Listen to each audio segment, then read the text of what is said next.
Do you want a board crew?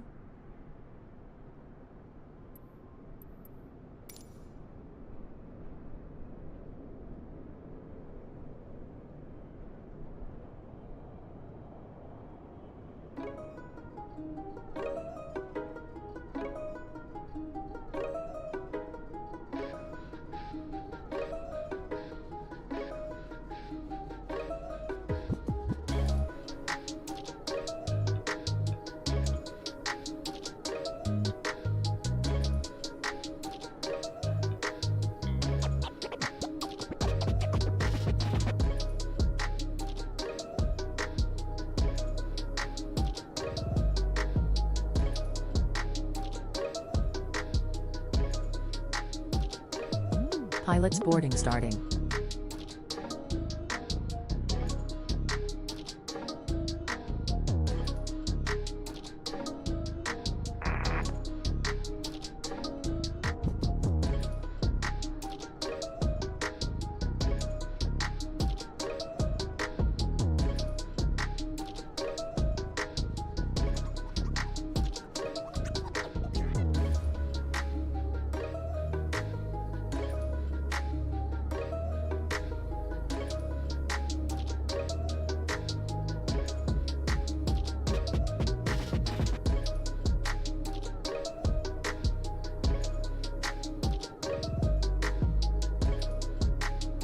Crew boarding starting.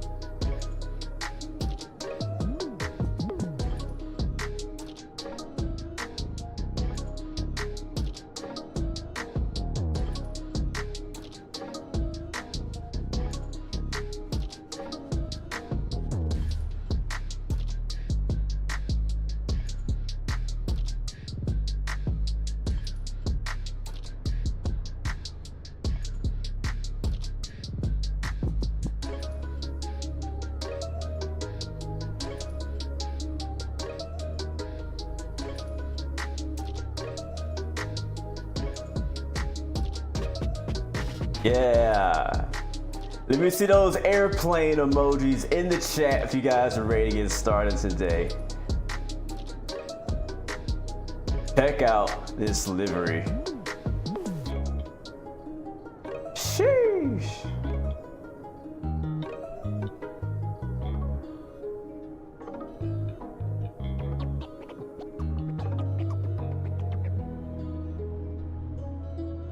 Your crew has boarded. All aboard!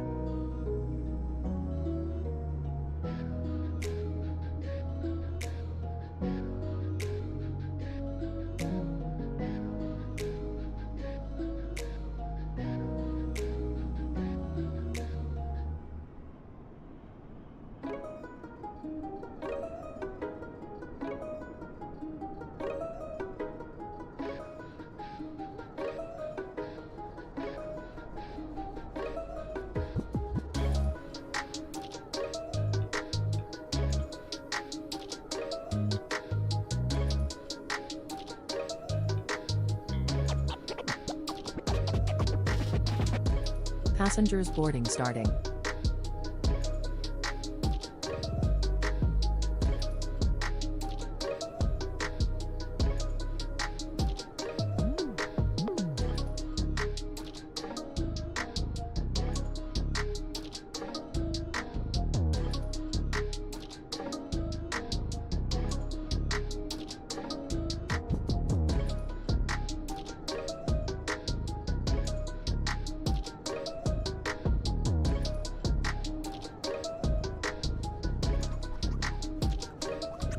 Bro, this is so sick, I ain't gonna lie.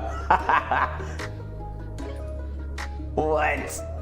Look at that. Yeah.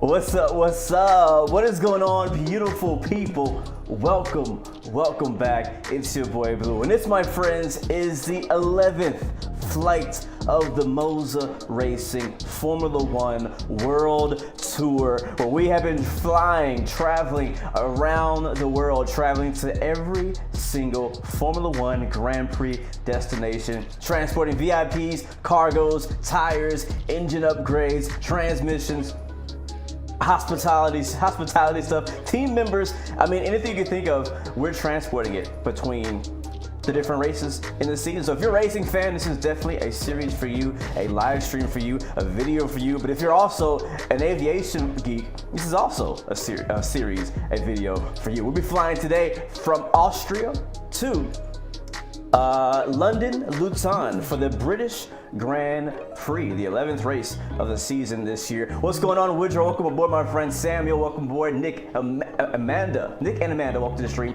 Hello, person. Welcome to the stream. Is this an in real life vlog or Microsoft Flight? It's a little bit of both. Can you guys hear me all right? I'm using a different microphone today, and I want to make sure you guys can hear me okay. I might need to turn it up just a little bit, maybe. Check, check. 1, 1, 1, 1, 1, 1, 1. Check, check. Well, let's see. I'm getting it ironed out. I'm excited though. We haven't done a live video of this series yet this season. This is the 11th part. I've already done 10 videos. So if you haven't seen them, you can go back and check them out. Either way, we're in the Mercedes Petronas AMG 737-800 BBJ2. This is the business jet variation of the 737-800, and it's all painted up with the Mercedes Merc livery. We'll be transporting the Mercedes team members to the British Grand Prix. That's their home Grand Prix. I'll also tease you a bit and tell you that I also recorded a trucking video for this exact same trip, which will be coming out later this week. I think we were transporting tires for Aston Martin in Euro Truck Sim, so definitely come back and check that out. Woodrow, you're flying to Houston from Las Vegas today. Nice, man. Mike is a bit tin sounding. Isn't terrible, but not like your last one. Copy that. I think maybe I have to raise it. It does sound different. Like if I put it here, it sounds like my old mic, but when I put it down there, it doesn't. So maybe I need to bring it closer. It's the same mic I used at Flight Sim Expo. That might be a little better. A little closer. That's about the same. I think we'll do with it. HG, welcome to the stream, man. Good to see you, man. Welcome back. All right, guys, let's get into it, man. Let's go flying. We have a 2-hour flight from Graz, Austria, to London, Luton. There's the tower over there. Might have to rewind the time back like maybe an hour to make sure that we get daylight for our flight today, because the sun might set on us. All right, we're in the flight deck of the 737-800, and we'll go ahead and bring the music back. Good to see you guys. It's been a while. It feels like it's been forever since we've done a live stream, and it's been a few weeks, or a couple weeks. I know Flight Sim Expo had that last weekend, and it's been really busy. Got back home and just started running, grinding, going at it. You know what I'm saying? What's up, Nick Flight? Nick Flight in the house. Speaking of Nick Flight X, he made this livery right here. Thank you, man, for allowing me to check this out, allowing me to use it. I absolutely love this livery as a Spirit Airlines. Flying out of here. So cool. Really great job, man. It looks freaking amazing. It really looks great. So thank you so much for that, Nick Flight X. Check out his YouTube channel. I got a chance to meet him for the first time at Flight Sim Expo as well. And he's a pretty cool cat. All right, let's get this thing started. Let's go and start from the top. And ground power is already on. Actually, it was on. It just wasn't, booped. So battery on. What is that noise? Am I gear? Gonna cycle that. Oh, I know what it is. It's the throttle. Gotcha. All right, cool. Ground power is connected and on. We'll start from the top left here, and we'll get our. We don't need fuel pumps yet. We haven't even fueled up yet, have we? I don't think so. Emergency R on that. We'll close that cover. We'll get the position lights are already on. Anti-collision lights are off. We're gonna wait on the APU until we're a bit closer for takeoff. I'm gonna save some fuel on that, and that's all good right there. For the overhead, we're cruising at 40,000 feet today. This is the highest I've actually ever flown in a 737, but I guess because the BBJ variant, we can do that, right? So I think the overhead is fine. We'll get that armed. And again, we'll hit the fuel pumps. I think just that one right there. There we go. All right, down to our FMC. And position initialization. We are in Lima, Oscar, Whiskey, Golf. And I just thought about it. I should have imported. I definitely should have imported my flight plan from SimBrief, but didn't think about that. All right, we'll set their IRS display setup, align, and nav. That's good. Back down to our FMS. And we should get some numbers popping up for us here in just a second. Yeah. There it is. All right, so we'll go to the next page. I'm going to grab our GPS left position. Go back to previous. Drop it on the IRS. And then we'll go to routes. And we can't flight plan request. Like I said, I didn't actually upload the flight plan to the FMC. So got to do it the old school way. Echo, Golf, Golf, Whiskey. It's going to go on the top right. And then we'll go to departure, arrival. So departure page. So we are expecting out of, let's see, what are we expecting? We are expecting a runway 16 center for departure, it looks like. You just confirm that. I see. Yeah, 16 center is going to be it. That's going to be behind us to our left. So we'll go ahead and put 16 center. And then for our departure, we're going to be using the MILG 3 Hotel. There it is, MILG 3 Hotel. Hopefully we don't get like a million waypoints because we're flying in Europe. We're on VATSIM too, so if any ATC does happen to pop up, we'll definitely check it out. All right, then we go straight to Milgo. That's already correct. And then we'll continue direct to Mike Alpha Tango India Golf. Matigue. Yep, there we go. Matigue to Simba, Sierra India Mike Bravo Alpha. Drop that there. And in Manor. By the way, if you're in the chat and I'm not responding to your hello message or question, I do apologize. Hold your questions, your serious questions, until like we taxi. I want to get everything set up so we can get in the air. We got a 2-hour-long flight, so we got plenty of time to talk about anything you want to talk about. I think it's the top one. Let's find out. What waypoint is that? We'll go with the top one. Hopefully it's right. After Memar, we'll go direct to a lot of directs in this flight. I was expecting to get more airways, but we got a lot of directs in this flight plan. So PETIX, that's going to go, nope, not, only one X. That's going to go right there. I am using the Cockpit Masters 737 CDU right now. That's why you see me with my head down. You can actually see it there. I don't have a camera on it, sadly, today. Big shout out to Cockpit Masters. They've been making some pretty cool products lately, and I've been really enjoying their FMC. I had Tusuk there and ADKUV. Wow, all of these are just waypoints. Interesting. Lima, Echo, November, Delta, Oscar, and then November, India, Kilo. And we'll go with the top one. Hope it's right. And then we have an airway, which is Lima 179er and Kidget, Kilo, Echo, Golf, India, Tango. Oops, India, Tango. Next page. Another airway, Lima 608. You can tell we're getting close to the UK or in like Northern Europe because we're getting a lot of airways now. And then we have Sierra Uniform Mike. And then we have another airway, Yankee 6. I tell you, man, this is the thing about flying in Europe is that they love their airways. You're not going to get a simple flight plan. They're all hella long. VA, that's going to go there. And then from there, we'll have our arrival in London, Luton, expecting runway 25. It could change. I think ATC is actually on right now, but again, that could change. For our arrival, it's going to be the TAS, then 1 November. Let me find out what the transition is here. Infinite Flight Pro, welcome to the stream. Good to see you. I hope you're doing well. Always good to hear from my Infinite Flight family. Had a good time checking out my Infinite Flight devs at the expo as well. Sadly, I didn't really get to go to the meet and greet they had. I really wanted to. Like, I seriously wanted to. I just couldn't be in two places at the same time. All right, so let's see. What transition do we want? All right, approach, we said 2.3. No, 2.5. So ILS 2.5. I think it's going to be Abbott. Huh, that's weird.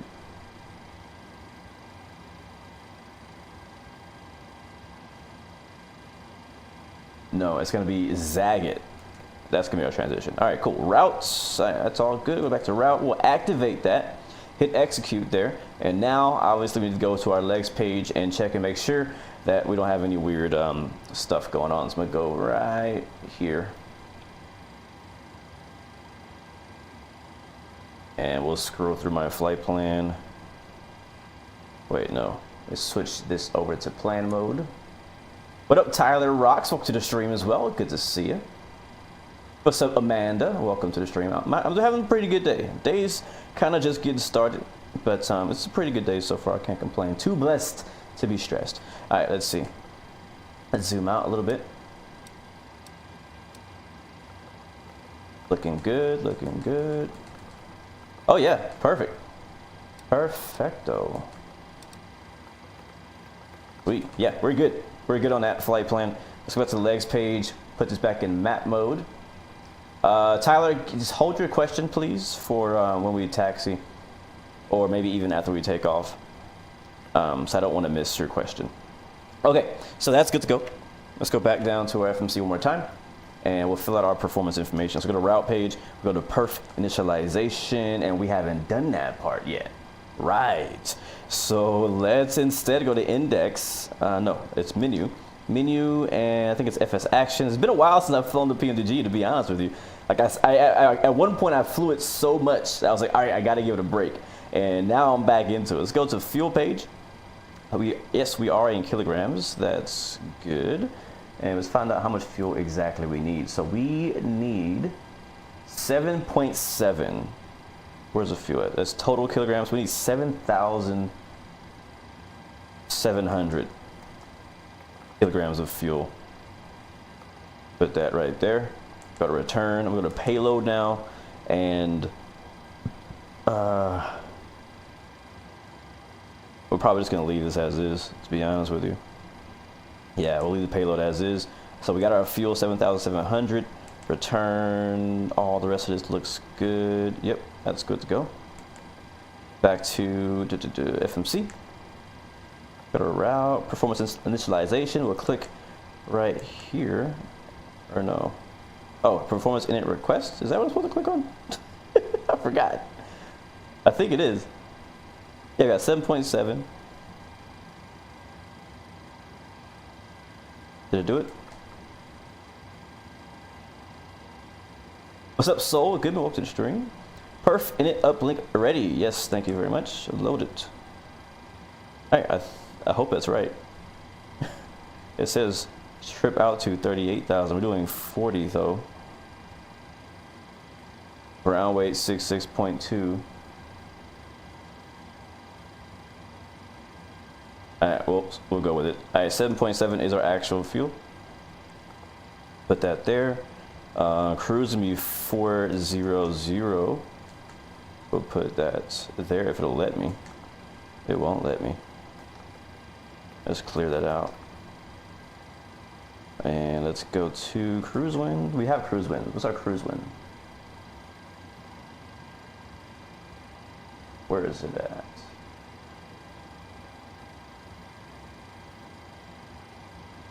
There we go. Cruise winds are 245/42.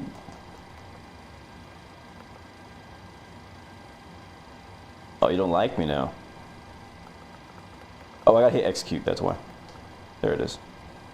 All right, that's good. So now I can actually modify it.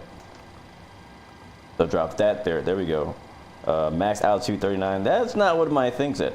245/42. Boom, right there. Yeah, I think our weights are wrong. Our weights are definitely wrong. Execute. Captain Edward, welcome back. Good to see you. Thank you, Nick. Happy 4th of July to you as well. Hope you guys are enjoying it. Popping some fireworks. By the way, Microsoft Flight Sim has an Easter egg. If you fly, I believe, if you set the time to July 4th, I think it's 10 o'clock at night, you'll get a bunch of fireworks flying around. It's pretty sweet. I think only in the United States, though, that it shows it. I'm not feeling comfortable with our setup here because I think I probably should have put my own weights in and I didn't. Outside air temperature, though, is currently the weather here in Graz.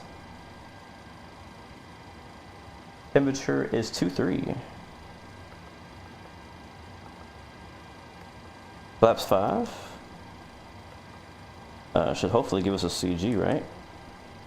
Or no?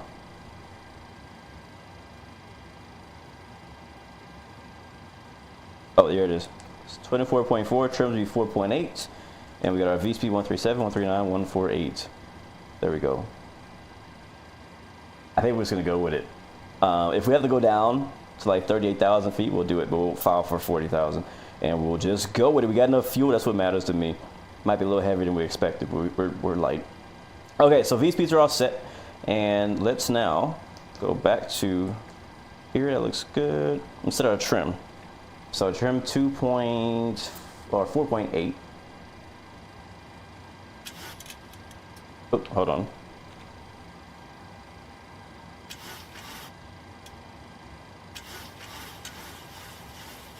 And that's good right there. It looks good. Cool. All right. All right, now we can start the APU. So we get the rest of the fuel pumps on. Pop, pop, pop. And where's the APU? Here. All right, APU should be starting up. Landing altitude in London, Luton. What is it? Go outside, take a listen to the APU starting up.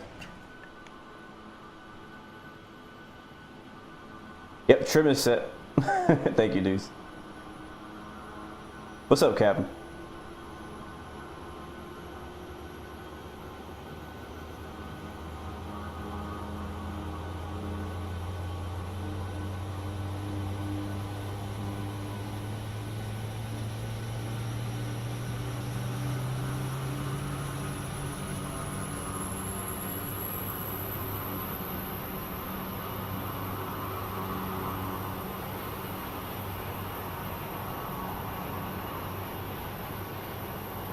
All right, airport elevation in London Luton is 500.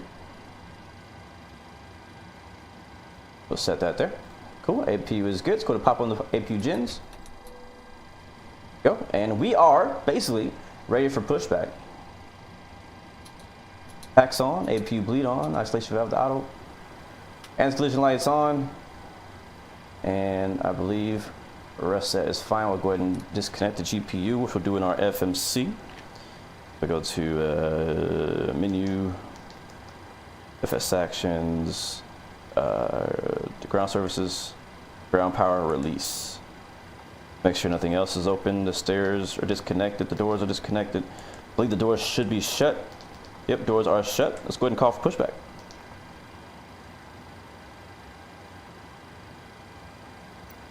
We are using GSX today.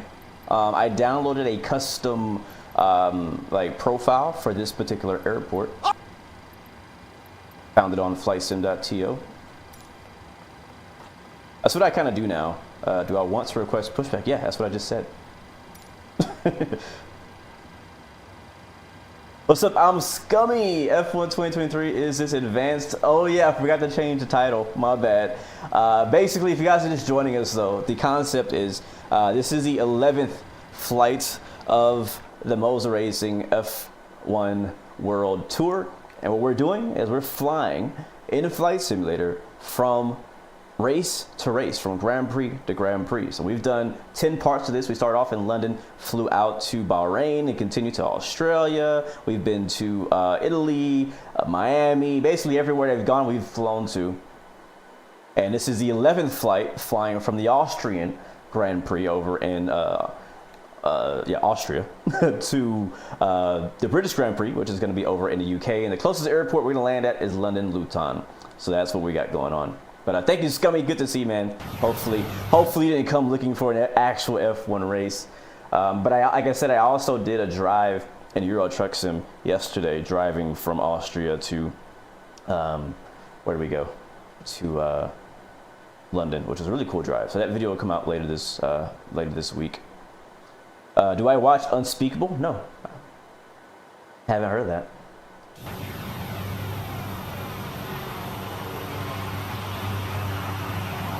This livery is sick.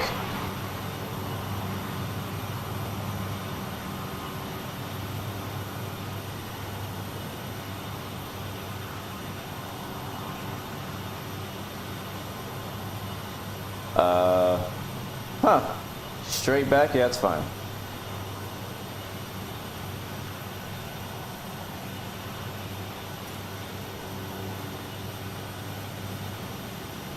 Amanda Coiler, welcome to the stream as well. All right, let's get the chocks removed. That's one thing we had not done. Back to menu one more time. FS actions, ground crew. Or where's that in here? Where my chocks at? Oh, here. Chocks removed. And I think our brakes are already released too. Yeah, it is. All right, let's get on frequency here. 122.8.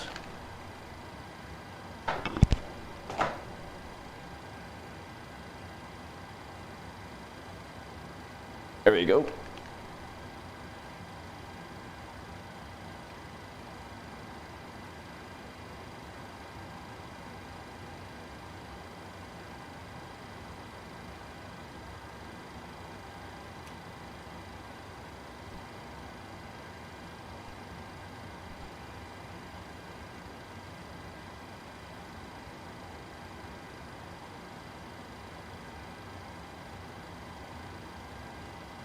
All right, we're pushing.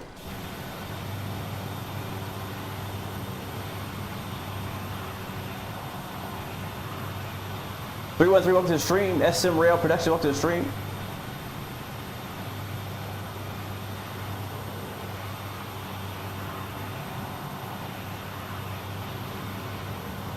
All right, don't push me back too far, please.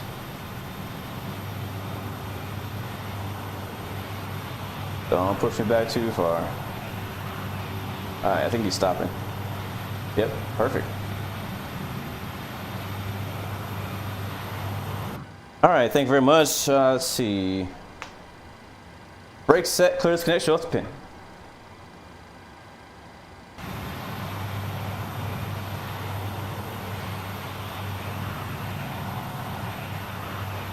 It does, doesn't it, Samuel? Whew, this livery. Ay, ay, ay. It's sexy, ain't it? It is. They're going to be disconnecting us there. As I said, we're taking off for runway 16 center. That's me a hard left turn.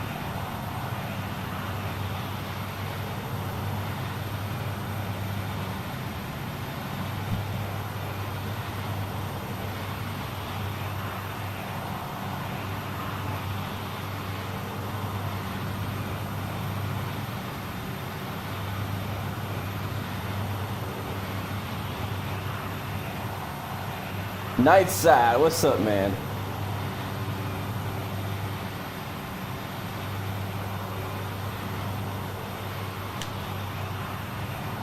All right, guys, we are clear to start engines. We'll start with engine number 2. All right, so again, making sure, so we have our fuel pumps all on. We have our APU gen on. We have our window heats. We'll turn the pumps on just in a second. We'll get the packs off on the left and on the right. Make sure that's set to auto. Anti-collision lights are already on. And clear on 2, starting to fire them up.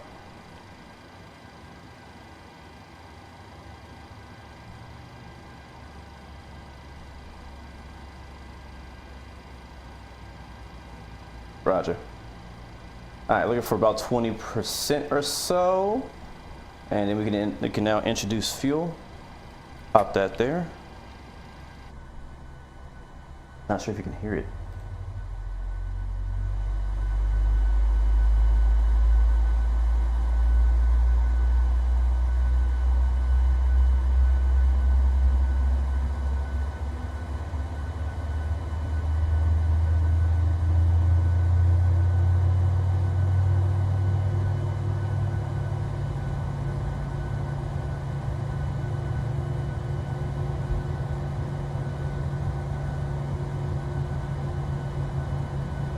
All right, that sounds like a good start on engine 2. It's almost stable.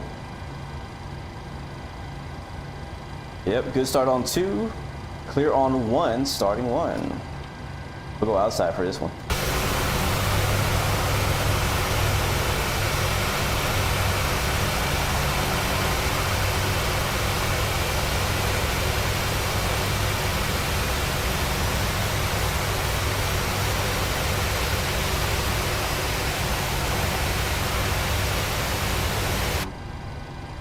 All right, and introducing fuel, engine 1. Pop that on there. This is gonna be a good flight. This is gonna be a good flight. Seatbelt signs on. The Austrian Dash 8 over there, Eurowing 320.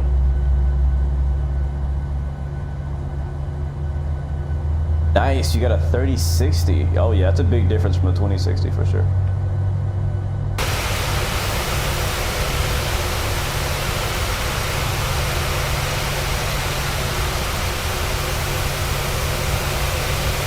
Oh yeah, so good. This is actually, believe it or not, my first flight in a while. All right, flight director's on. Let's go. We're going 40,000. I have been really, ever since Flight Sim Expo. When you go to Flight Sim Expo, you come back with like a high, like an aviation flight sim high. And when you get home, you can't wait to fly. And I haven't flown. At least not civil. I've been flying DCS, but I haven't flown like an airliner flight in a while.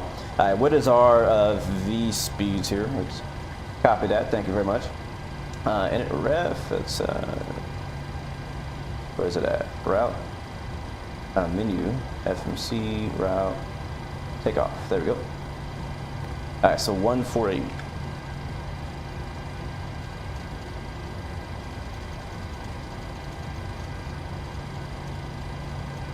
There we go. Runway heading is going to be 164.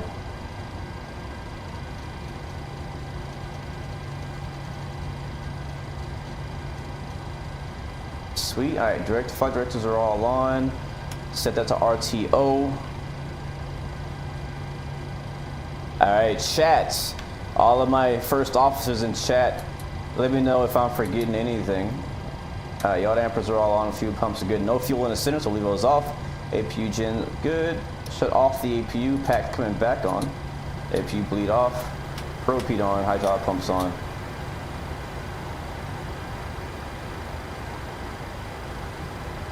And I believe, ladies and gentlemen, we are ready and sexy. All right, lights on. Go.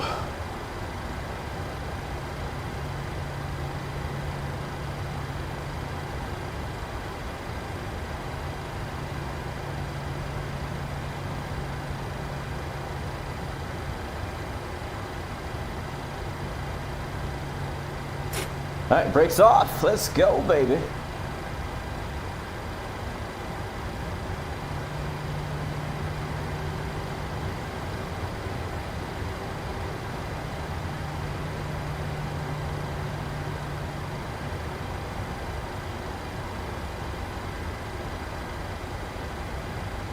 My throttle's not working? Uh-oh. Oh, I think I know why. Hold on. I think I screwed something up. Let's see. What was I doing last time I was in here? Oh, I was flying a 4-engine plane apparently. So I gotta completely fix this. Yeah, so throttle 4-axis should be clear. And throttle 3-axis should be clear. And throttle 1 be this. And throttle 2 will be this. Validate. And then now I gotta reset the, okay, it does both. That's fine. Fine. All right, cool. Decrease throttle. Okay, cool. Good. Apply. Yeah, I don't know what I was doing last time I played, but I messed something up. All right, now we got split throttles. Cool. What up, Caesar? Welcome to the stream. Tyler, what's up, man? Yeah, it was good to meet you as well at Expo. Good to meet all of you. All right, one thing we did forget was flaps.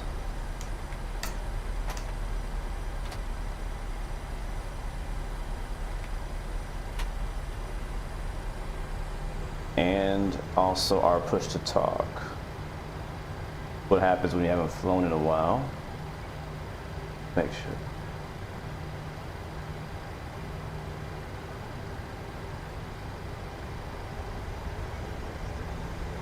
All right, cool.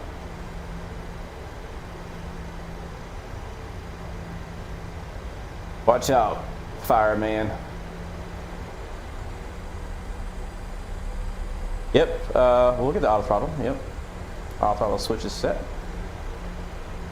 Flaps are set. Altitude set. Heading set. We're good. We're getting out of here. Graz traffic. Hammer time 16 Bravo. Taxi in the runway 16 center. Graz. Yep, we're good. Now, one thing that's changed in my setup since we last streamed Flight Sim is that I now have the what's it called, the TPR, the Thrustmaster TPR rudder pedals, and oh, they're so nice. Oh, they're so nice. Oh, I like it. I'm not sure if you can see them in the camera right here where my feet are, but yeah, these things feel so good. Tyler, we are currently at Lima Oscar Whiskey Golf in Graz, Austria, home of the Red Bull Ring for the Austrian Grand Prix, and we're headed to London Luton, which is near Silverstone and the British Grand Prix. That's gonna be Echo Golf Whiskey. All right, flight control check. Good. TCA yoke is working well. Now the Avelo checklist is complete. Yes, sir. This is where it gets interesting because so many times in the past, you know, things go wrong right at takeoff. So hoping that doesn't happen to us today. Hoping for a boring flight. That's what I'm hoping for, personally.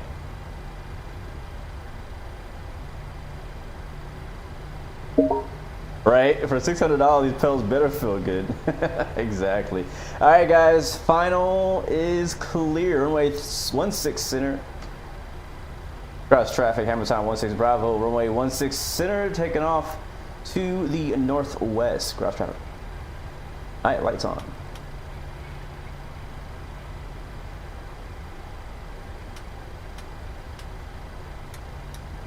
I should really just get a switch for that.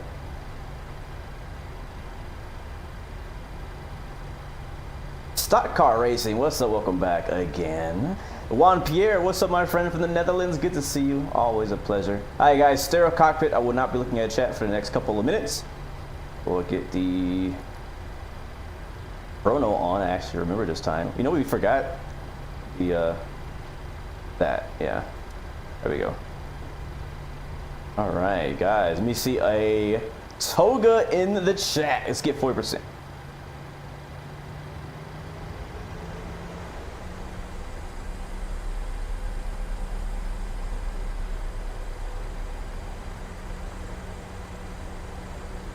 Hold on.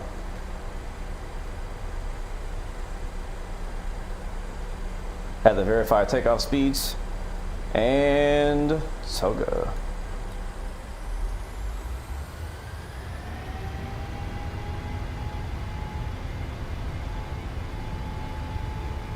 Press set.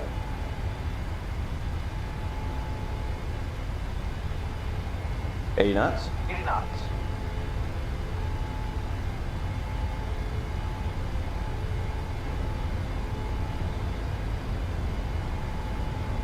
1, rotate. Oh my god, what are you doing? Traffic FX1 Charlie, down to point runway 1. Positive rate of climb. 6 center. Here.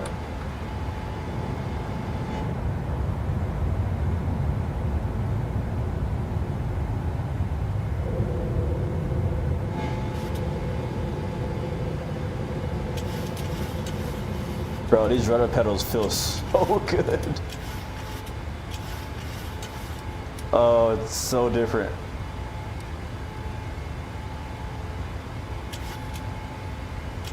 Alright, I'm gonna fly by hand for a bit. LNAV is armed, VNAV is armed. We're gonna go flaps. Alright,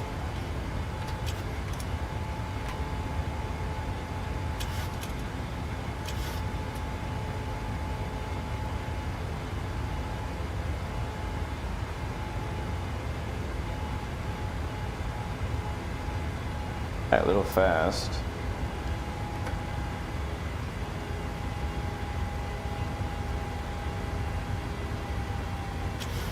Look at that factory down there.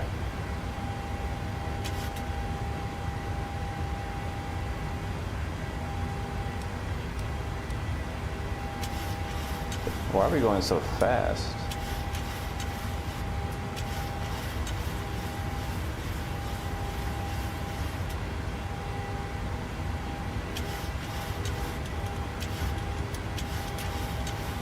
Add a lot of trim here.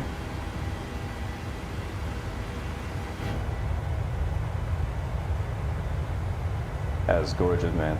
Gorgeous.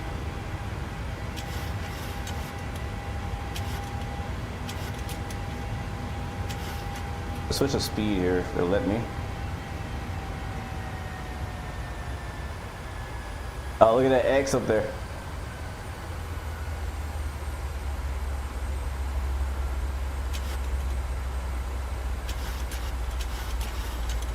That's better. Freaking rando catering truck on the runway. Somebody had a suicide mission. That's what that was.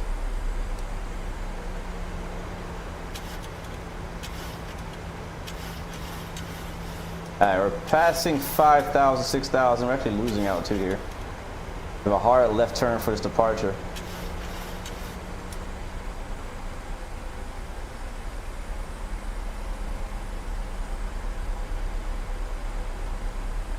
And speed is coming back. Yeah, we were like stuck in N1 climb and it didn't slow down. So we had 5,000 at or above, or already above that for the next restriction on the departure. Gear is up, flaps are up.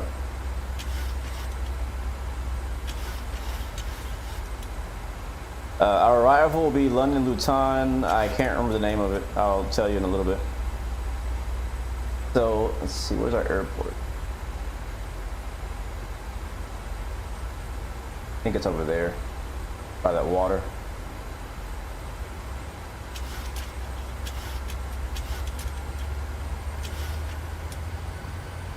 I'm gonna fly out of the 10,000. It feels so good, man. I love flying by hand. You can't let the autopilot do all the work. You know what I mean? You gotta go out there and do some flying yourself. Have some fun.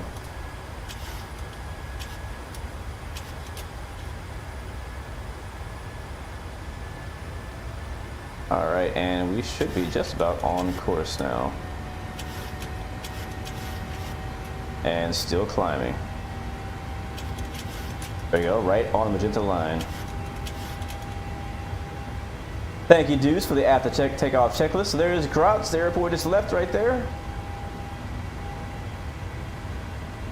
Beautiful, I love it out here. I love Austria, man. Never been there in real life, but I love flying here. And there's so many more great airports to fly into besides just Innsbruck. I think most people who go to Austria, they only fly to Innsbruck. This airport actually has a really cool approach coming from, where's it at? Right here, from this way. You have to go like through the mountains, like a special Top Gun way. It feels like doing Top Gun. All right, let's take a look here. All right, Miller goes to the next waypoint. Here comes 10,000. We'll go ahead and go VNav and autopilot on. What, do I have a button for that? I do. There we go.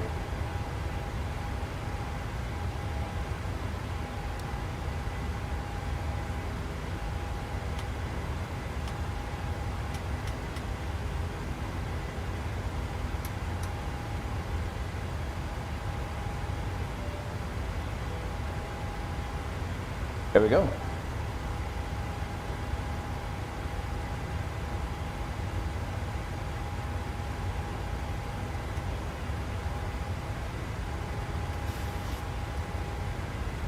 All right, looks like everything's set up. Just making sure. Do a quick.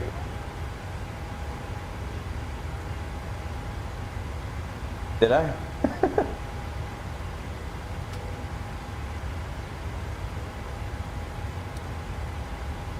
All right, cool. How about an outside view? Might be loud. Let's turn it down. Rock City is in the house. What's up, bro? So good to meet you at Expo. Oops. There we are. Woo-hoo, look at that livery. Sheesh. Oh, that is sexy. Oh my gosh. Oh, not that.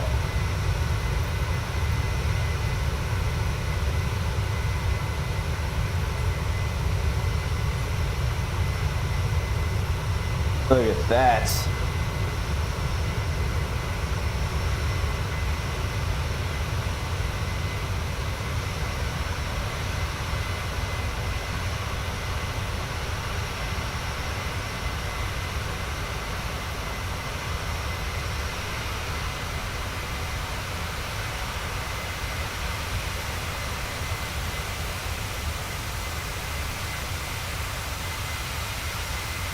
That is sick.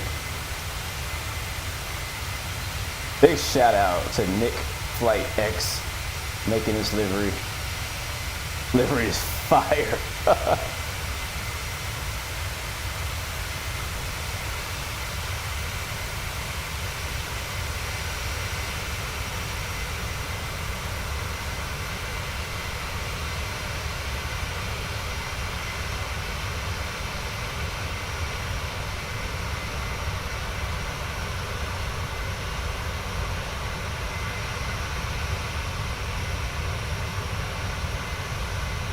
Yeah, Tyler, go ahead and ask, man.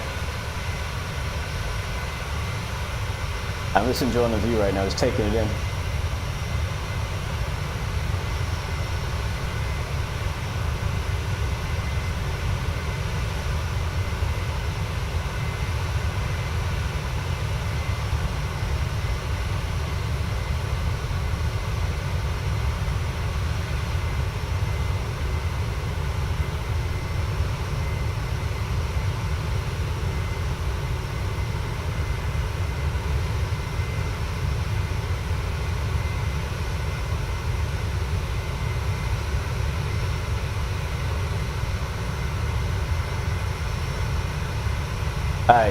But that is sexy. Wow.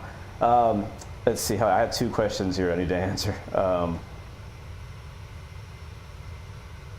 think the first was from Garsnack. Does a black livery cause any issues with overheating? That is a good question. Honestly, I'm not sure. I want to say I don't think so, but probably does, because cars have a similar problem where cars that are painted in black tend to be hotter on the inside than white cars or red cars or green cars, right? So planes probably have the same thing. The reason why they pick certain colors on planes have to do with weight sometimes too. Different colors weigh differently. So I can't remember. I remember hearing about why. Not why, but I remember hearing about colors and why a lot of planes are painted white before, but I can't quite remember. So if anybody in chat knows the answer to that, let us know. Or if anybody wants to Google it while we're flying, let us know. Because I would love to learn why, or if black planes are a bad idea or not. Tyler rocks though, for you, building a new PC using a Corsair case, and you're wondering if you would be able to use your old i5 10400 CPU in the PC right now, in your PC right now for it. Well, that's the thing. If you want to use the current CPU that you have to make sure that it matches the motherboard. So find out what motherboard or generation of motherboards support the i5 10500, and then that'll be basically what motherboard you can get, right? So you're gonna be restricted and limited based on your CPU, basically. I'm not sure what all you can get. I'm not super knowledgeable exactly on what all is going to be compatible with that specific CPU, but that's the route you're going to have to take, is find out what motherboard is compatible. Like, what is the best motherboard compatible with an i5 10500? That's what you got to look into. Yes, exactly. Google i5 10500 and you'll find motherboard choices for sure. Yeah, I think that's good advice there. What up, gaming with the boys? Welcome to the stream. Good to see you. Hope you're doing well. Matt Dallas in the chat as well. It is actually, I didn't realize it until recently, but yeah, the Mercedes has a very similar color scheme to my YouTube channel and to my DCS Blue Arrow Force liveries that I make. A very similar teal color. I really didn't notice it that much until Mercedes introduced a black car, because before it was always like the white or the silver arrow, silver car. When they went to the black car, like, hey, that looks like my livery now, right? Honestly, I like this livery. Even if it didn't say Mercedes on it, it's a dope freaking livery. I love the black and teal color scheme, obviously. If you could go on here and just replace the Petronas and AMG with Blue Arrow. Every day. Oh no, alerts are turned off. Why? Thank you, Aris Moldavan, for the super chat. Thank you, my friend. Good to see you. I hope you're doing well. Thank you so much for that support to the channel. Thank you, thank you.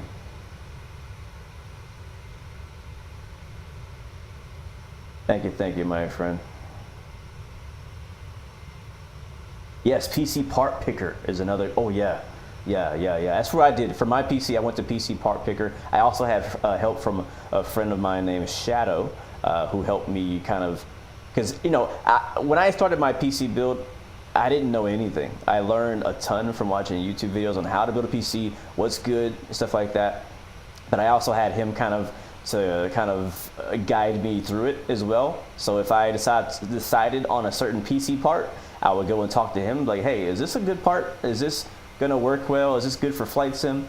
Or is this a good brand? Does this reputation have, you know, stuff like that? So I leaned on him very heavily for all that stuff. But PC Part Picker is definitely a must if you're building a PC. Even if you don't buy your stuff through their website, you can go in there for free, pick all of your parts you want in your new PC. You can price them. You can find a ballpark of how much it's going to cost, as well as you can find out what's compatible with what. And I think that's super beneficial. So PC Part Picker is definitely a must for building a new PC. Honestly, even if you are buying a pre-built PC, I still recommend you go check out PC Part Picker and just like plug in the details of your, that's a plane just fly by, the details of your new PC that you're considering buying, and you can find out if you're getting ripped off in price, or if you can upgrade something, or if you can upgrade something in the future. One of the things you want to kind of consider when building a new PC for flight sim or for gaming is you also want to see, you know, what's the upgradability of this system, right? Can I upgrade any of my parts later down the road when I get more money, or stuff like, or when new components come out? That's like, I gotta take a screenshot. This is photo shoot time. So yeah, definitely keep that in mind too. Is how long is this PC going to last? How long is it going to take to get outdated? You know what I mean?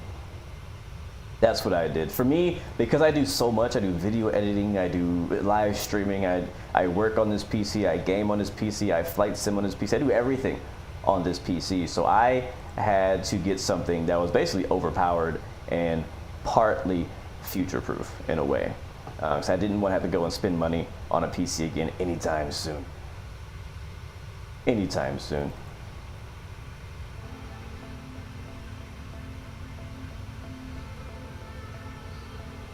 Yes, DDR5 is kind of where everything is going right now. I have a DDR5. Is it my motherboard? My motherboard is DDR5 as well as my my RAM is all DDR5 as well. But it's butter, man. I mean, right now my frame rate is limited by my display. I have a 1080p 60 hertz TV screen that's not for gaming, so I can't get anything higher than 60 FPS in reality. Even though some games will tell me I'm getting like 150, 140, I'm really only seeing visually. I'm really only seeing like 60. But I'm thinking to get a new monitor eventually, something maybe 1440. I'm not really looking to go 4K. I don't want to spend that money. I really don't. So yeah. I'm excited, man. Getting a new PC is an exciting thing because you get frustrated on your current machine when things are not working the way you expected or wanted to. You're trying to flight sim, you're trying to game, whatever it is you're trying to do, and you're getting stutters and crash to desktops and memory problems. It's so frustrating. What F-18 loadout do I choose for air-to-ground and DCS? My personal go-to loadout in DCS for air-to-ground in the F-18 is JDAMs, GBU 38s. You can carry, I think, what, 8 of them? Something like that. It is fun to learn to build a PC. The PC I'm on now is my first PC build, and it was definitely intimidating, as I had never done it before, but I'm so glad I did it. Will I do it again? Yes, actually. I actually look forward to building another PC. It was fun. The process was definitely fun. All right, guys, we are climbing to 40,000 feet, passing 32,000 right now. We're on VNAV, we're on LNAV. Things are going well so far, climbing above the cloud layer here and looking good. Let me see if we can go to our, I think it's the climb page here. There we go. Yes, we're 70 miles away from our top of climb. And I'm gonna, actually it already says it here. I'm gonna leave this on legs. Yeah, like that. There's some wing view action here. It is so satisfying, absolutely satisfying, for sure. But yeah, man, good to be back in the air. Good to be flying again. How you guys been? I know in the United States we have the Independence Day, July 4th, happening right now today, so some of you guys may be off work. The rest of the world is just back to normal. But yeah, I haven't done a live stream since our last stream at Flight Sim Expo, so big shout out and thank you guys for supporting the channel when I streamed from Flight Sim Expo at the Thrustmaster booth. That was a pretty amazing opportunity to get to do that alongside Captain Canada, Jeff Faviano, and Chewy. Really cool, man, really cool. So fun to see and meet everybody at the expo. Met so many people. I still haven't posted the pictures. I was meaning to do that today. It's just been so busy since I got home.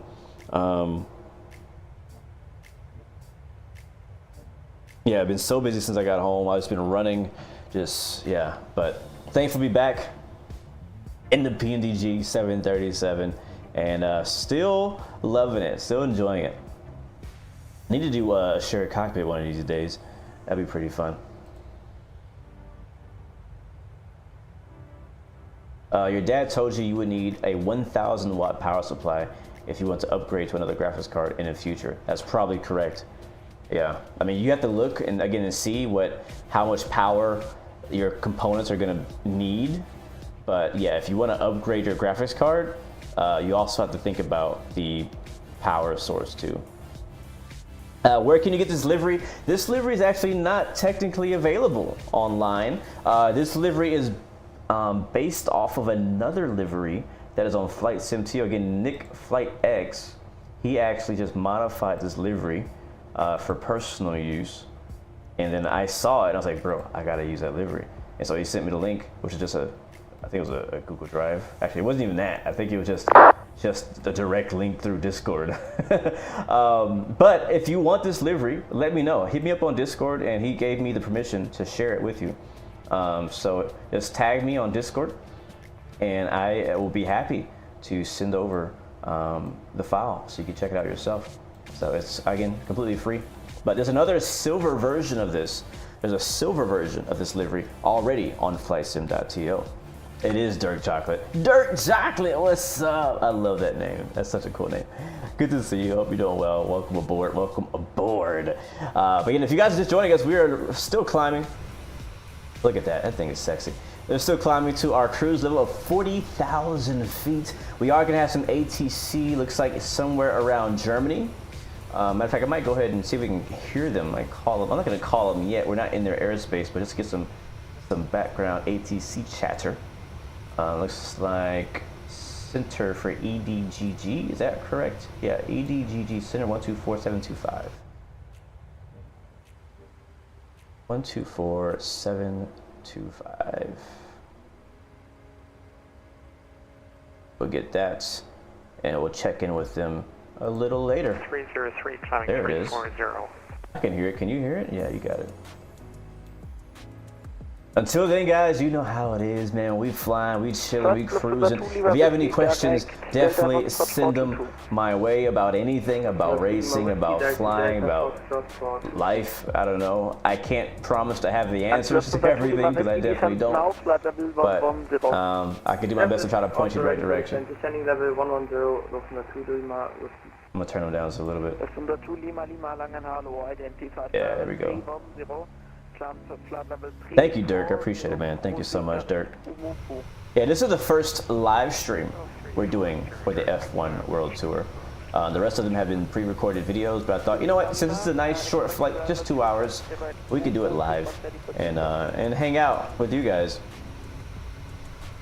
But speaking of that, I'll do one quick one quick update about the F1 World Tour. So for those of you who may not know what we're talking about, you should by now. I mean, we're on part 11, but if you haven't heard about it, it's a tour where we're flying around the world to every F1 Grand Prix destination. Take a look at the website here, and so far, let's see, my airlines. Wow, that went up. So far, we have 111 pilots signed up for the F1 World Tour. And the beautiful thing about it is not only are we traveling around the world, going to airports we normally wouldn't go to, but also at the end of the season, we're doing a giveaway for a Moza Racing R5 direct drive racing wheel. That's freaking a big deal. That's a freaking big deal. How much is that? How much does that cost?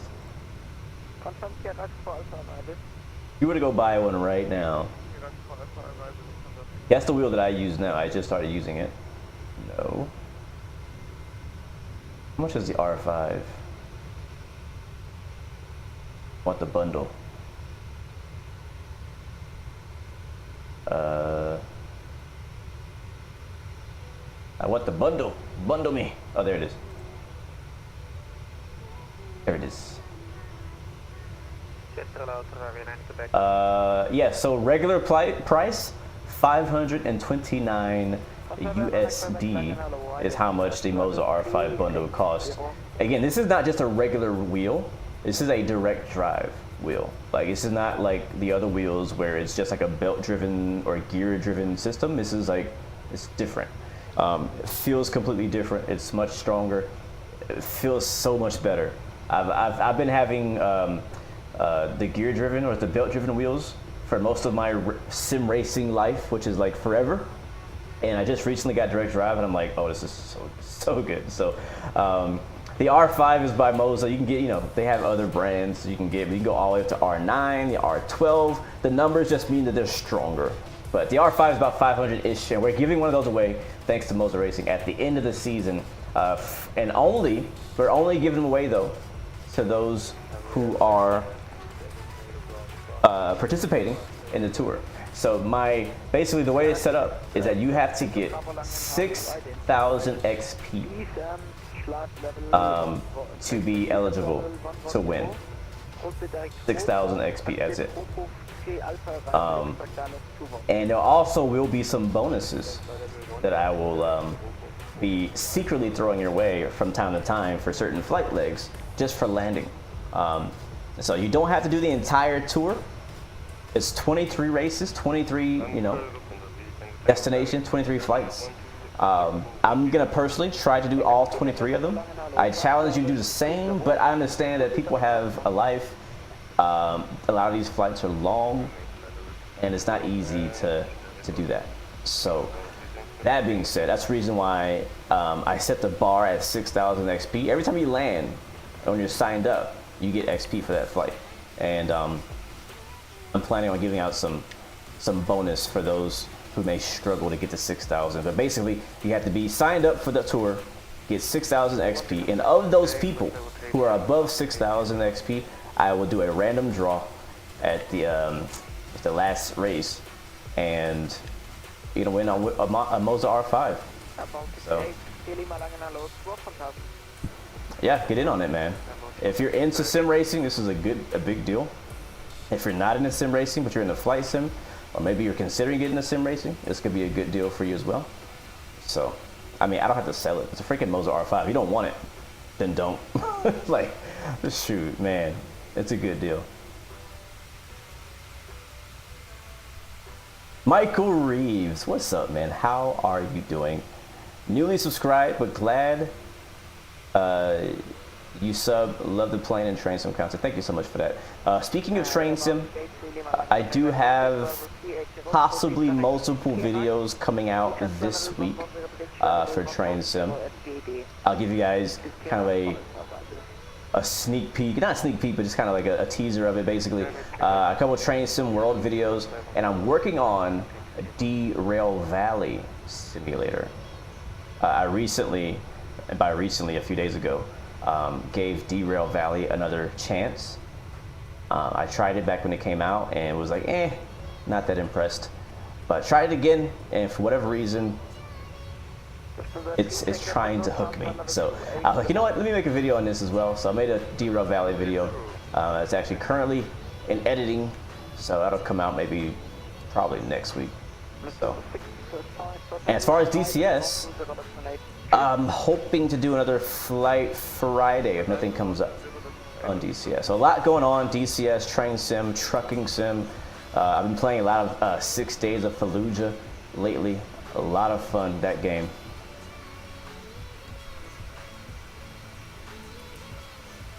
Yeah, there was a huge update. That's why I was like, let's give it a try. So, yeah. That is why. All right, we're cruising at 40K. Seatbelt signs are off, guys. You are free to move around. Just be nice to the flight attendants. Matter of fact, speaking of flight attendants, so the business jet variant of the 737 is actually a little bit special. I'm going to show you why here in just a second. After we just kind of look, so we are 366 miles from our top of descent, descending at 1800 Zulu. It is currently 1710. So basically 50 minutes from now, we'll be doing our top of descent. Let's go back. Let's do a bit of a cabin tour.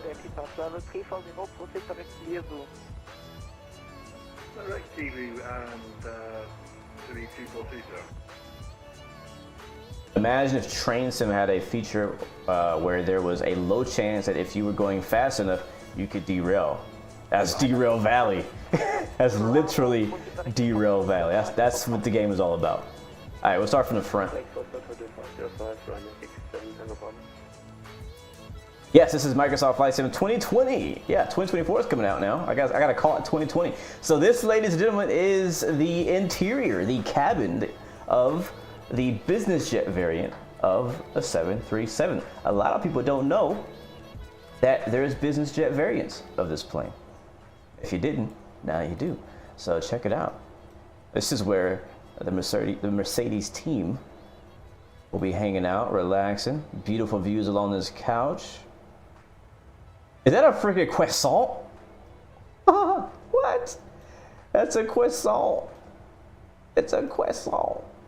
A laptop, PMDG, flight ops, transatlantic tour, flight operations, PMDG, flight operations cup. Speaking of PMDG, I got a chance, a rare chance. Matter of fact, I think if you were at Flight Sim Expo, you also got a chance, but a rare chance to meet Randazzo, the maker or the CEO of PMDG. Like the guy who writes all of the really long forum updates about the EFB and how it's not here yet. Yeah, that guy. I got to meet him in person. Man, this is nice. This is legit my first time flying this version of the plane. This is nice though. Look at that. Hold on, I gotta get a quick pic of this. Oh man, this is nice. Boom, screenshot. All right, got it. But yeah, I got a chance to meet him in person.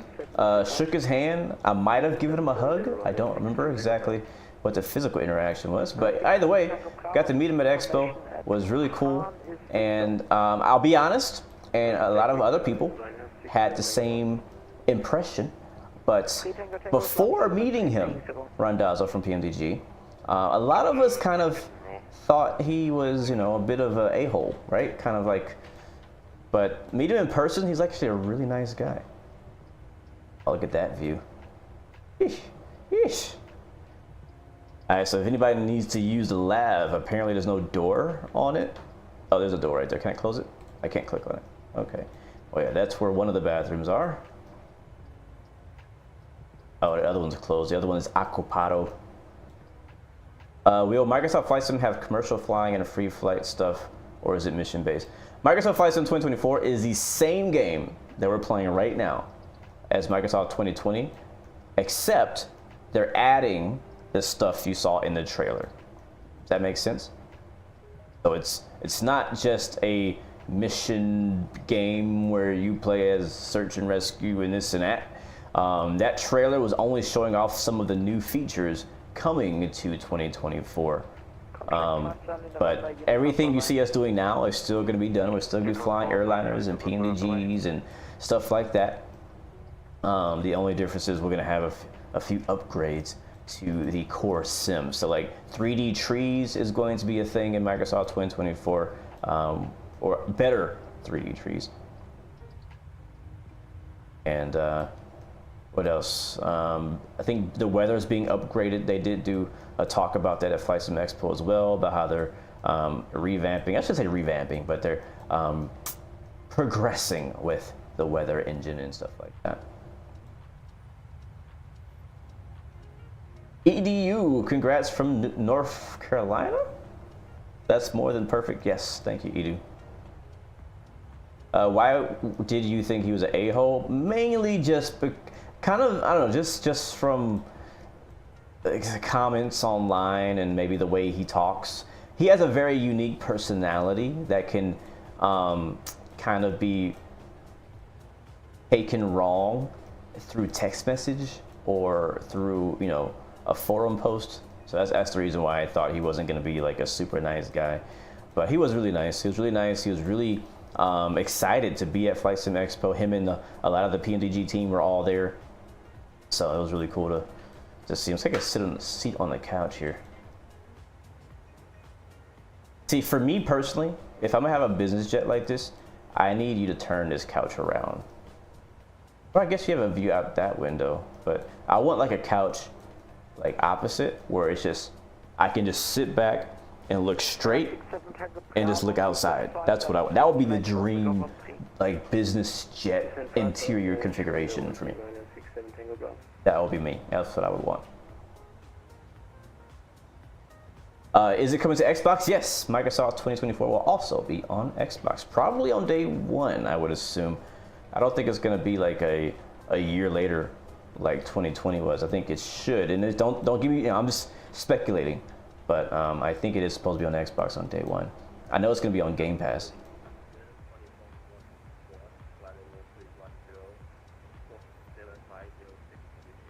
Recommendations on flight yoke. Oh yes, come on, you gotta get this one right here. The TCA yoke, bro. The Thrustmaster TCA yoke is right now, personally, my favorite yoke. Yeah, it is. I still use the honeycomb from time to time, mainly only for GA flying. But if you're not really big in the GA or you just don't care, because some people just don't care, a honeycomb or TCA thrustmaster yoke are going to work on any plane, even if it has a joystick. It's just for me knowing that this is more of an airliner style yoke, that is the reason why I like to use it for airliner. If I only had one yoke, this would still be fine for both GA and for airliners. But yeah, so yes, I still recommend it. I still do recommend it. I have not really had any complaints since I got it. What was that, a year, 2 years ago, actually. I think I got it 2 years ago this came out, and I've been using it ever since. All right, well, that's the executive cabin. This is the meeting office room. This is where they do all their strategy calls for the next F1 race at Mercedes. No, it's not. They do it somewhere else. They're probably just relaxing in here. But do I give any assistance or upgrade on X-Plane 11 remotely? How much would it be for my service? We could talk about that privately. Can I go through here? Oh, I can. But yeah, I'm definitely willing to help out for X-Plane 11 or X-Plane 12, whichever. An interesting little spot. That is interesting. Emily, this is the 737-800 BBJ2. All right, back to the front. Let's check on it. We need to talk to anybody on ATC. We're almost in, we're actually currently just over Nuremberg. That's gonna be off on our right.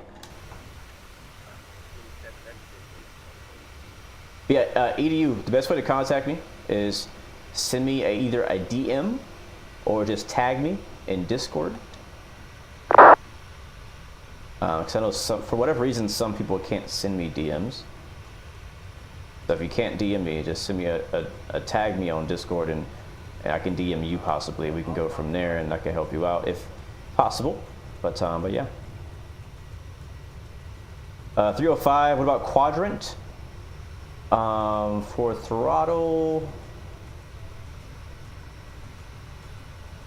there's not a whole lot of options. If you're thinking to do airliner stuff, honestly, I have to say honestly that I recommend the honeycomb. You can probably get a pretty solid deal by getting the TCA yoke. If you're gonna get this yoke, you can get this yoke with the throttle that comes with it. It's not the most popular throttle. It works. It's very functional. It's very smooth.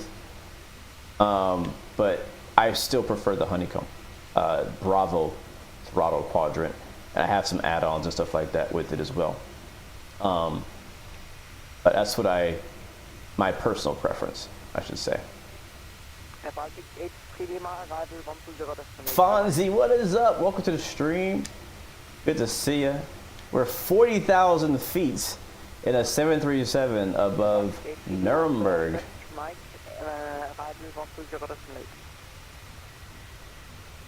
Are there any mods that add pedestrians to the plane to make it more realistic? You mean like passengers? So yes, there is. So GSX, I'm not sure if you were here at the beginning of my stream, but all the people walking on the ground and the passengers boarding and all that stuff, that's an add-on called GSX.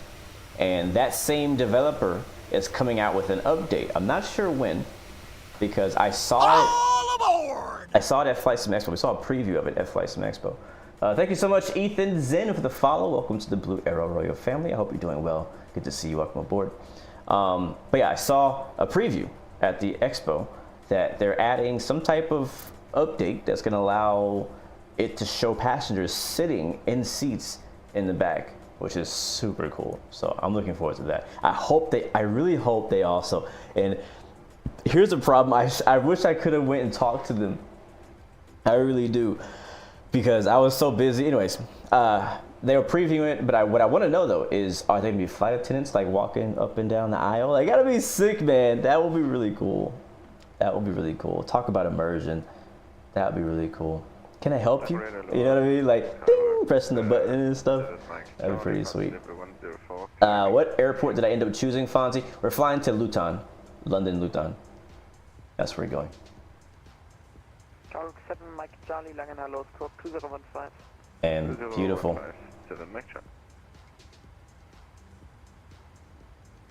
Cool, yeah. Airbus, I mean, all the TCA Captain Pack, the Airbus Captain Pack is the go-to, man.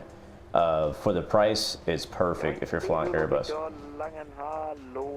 It's like, that is what I would recommend over anything for Airbus flying, unless you're trying to build like a full-on Airbus cockpit. You know, then you may have the money to, you know, to invest in much more expensive equipment at that point. But yeah, the Airbus TCA Captain Pack from Thrustmaster is going to be the way to go for Airbus flying. The joystick and the throttle and add-ons is just go-to, absolutely. Abso-freaking-lutely. Did they close London Luton? Did I miss that? Are we flying into a closed airport?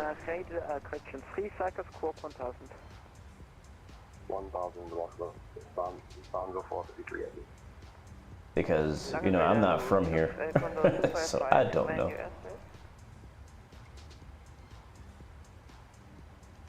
Yeah, that's the closest airport. We could have went into Heathrow. I didn't want to do that. We could have went into Gatwick. That'd be a pretty long drive up to Silverstone from there. Obviously could have did London City. Could have did Stansted. Oh, that's how I pronounced it? How do you pronounce it? Luton? Luton? Luton? Am I making you angry?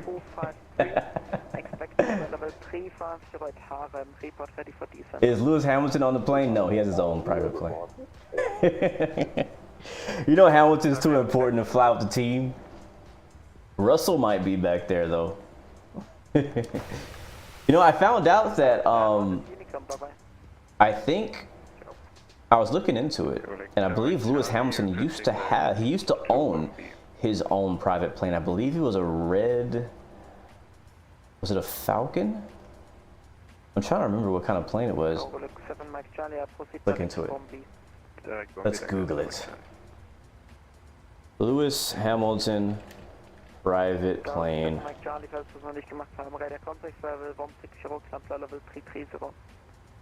Jo, haben wir noch nicht gemacht. Climb 330, danke, ist ja electronics.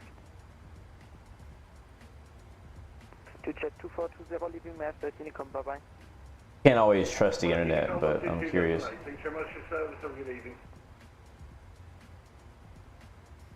Oh, he had a Challenger 600.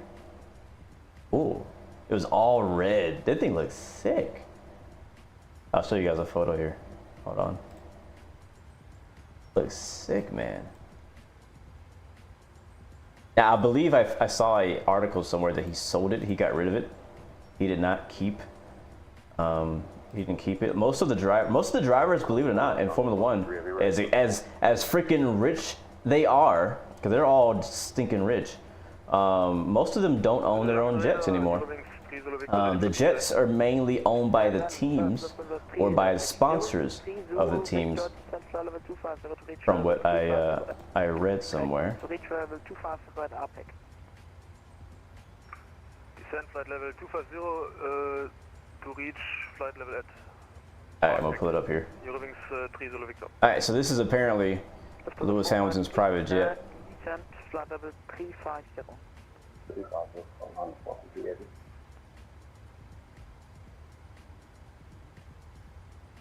That's beautiful. That's so good. Nice. I want that livery in X-Plane for the Challenger 600.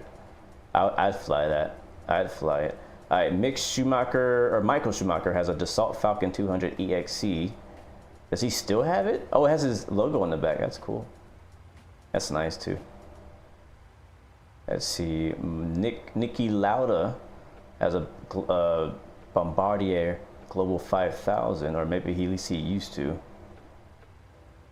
He doesn't race anymore. I don't know why. I don't know why he would still have it. He doesn't even race anymore. Nelson Piquet, never heard of him. Cessna 750 Citation X. Ruben Barrichello, a Legacy 135.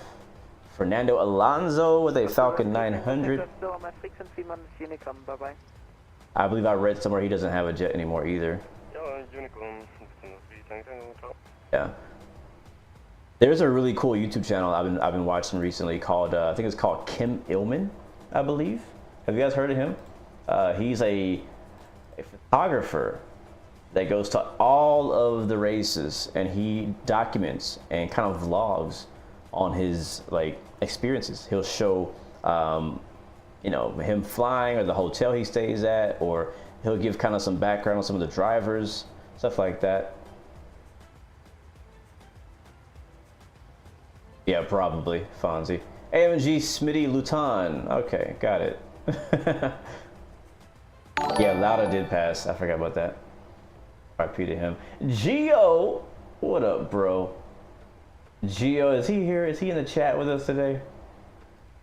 You know, 17 months. Thank you so much. Thank you, man. Appreciate it. I want to say, Gio, I know I haven't been chatting, but I have been checking out your recent live streams, and I want to say that I'm just really happy that you're back streaming again. I know you're busy. I know you've been out on the road working and stuff like that, but it was really I was really happy to see you streaming and flying and flight sim again. So big shout out to Captain Gio. Also really happy as well to see you at Flight Sim Expo. Wasn't sure if you're gonna actually make it out, so I'm glad you did. I tell you, man, Flight Sim Expo is like a family reunion, man. We'll be talking about it for a while. Langenradar, good evening. Looks 90473, passing by the 154. Looks 90473, Langenradar, low radar contact level 1. Do we need to talk to anybody? Are they calling us? Because nobody's called us, and I think we are in, yeah, we are definitely in the airspace. There's a bunch of ATC right now. This is how it is at this time of day around Europe. Just freaking so much ATC everywhere. It is. It's really expensive to own a jet. It is. It's so expensive. It's crazy that as much as F1 and even NASCAR, race car drivers in general, as much as they drive or they travel from place to place, the fact that so many of them don't have private jets blows my mind. Because you would think in that particular case it would be worth it, right? To own a private jet. You would think. All right, here's Volanta. Does it tell us how far we have left? Yes, we have, that's, I can't go, so 54 minutes remaining, I guess. So yeah, we took off in Graz, Austria. We are currently over Frankfurt. And Frankfurt is always popping.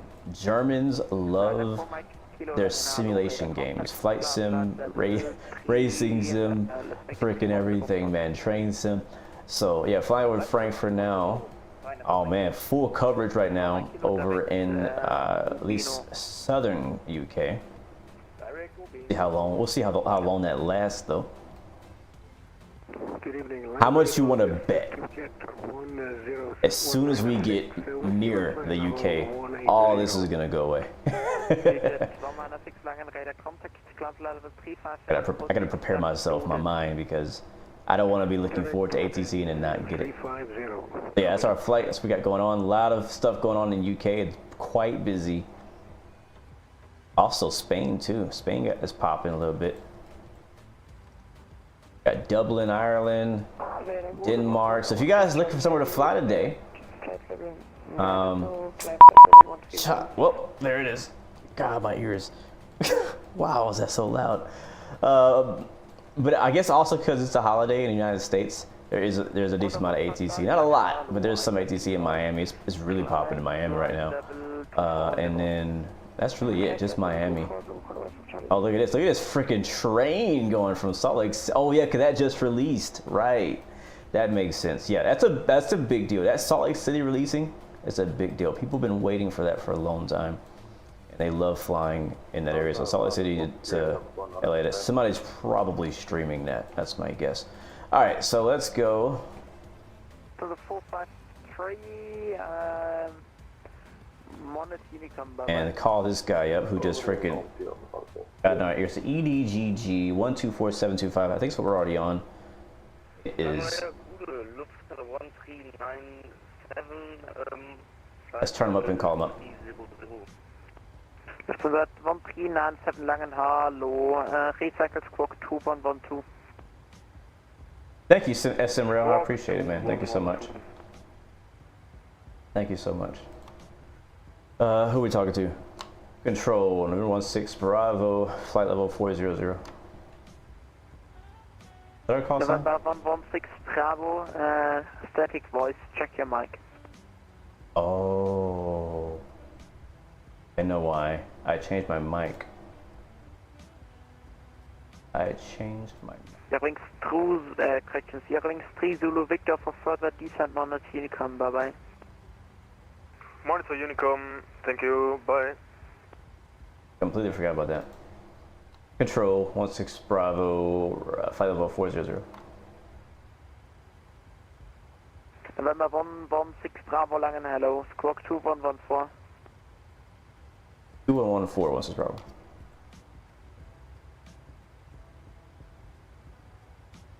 Alright, 2114. Yeah, it's in there.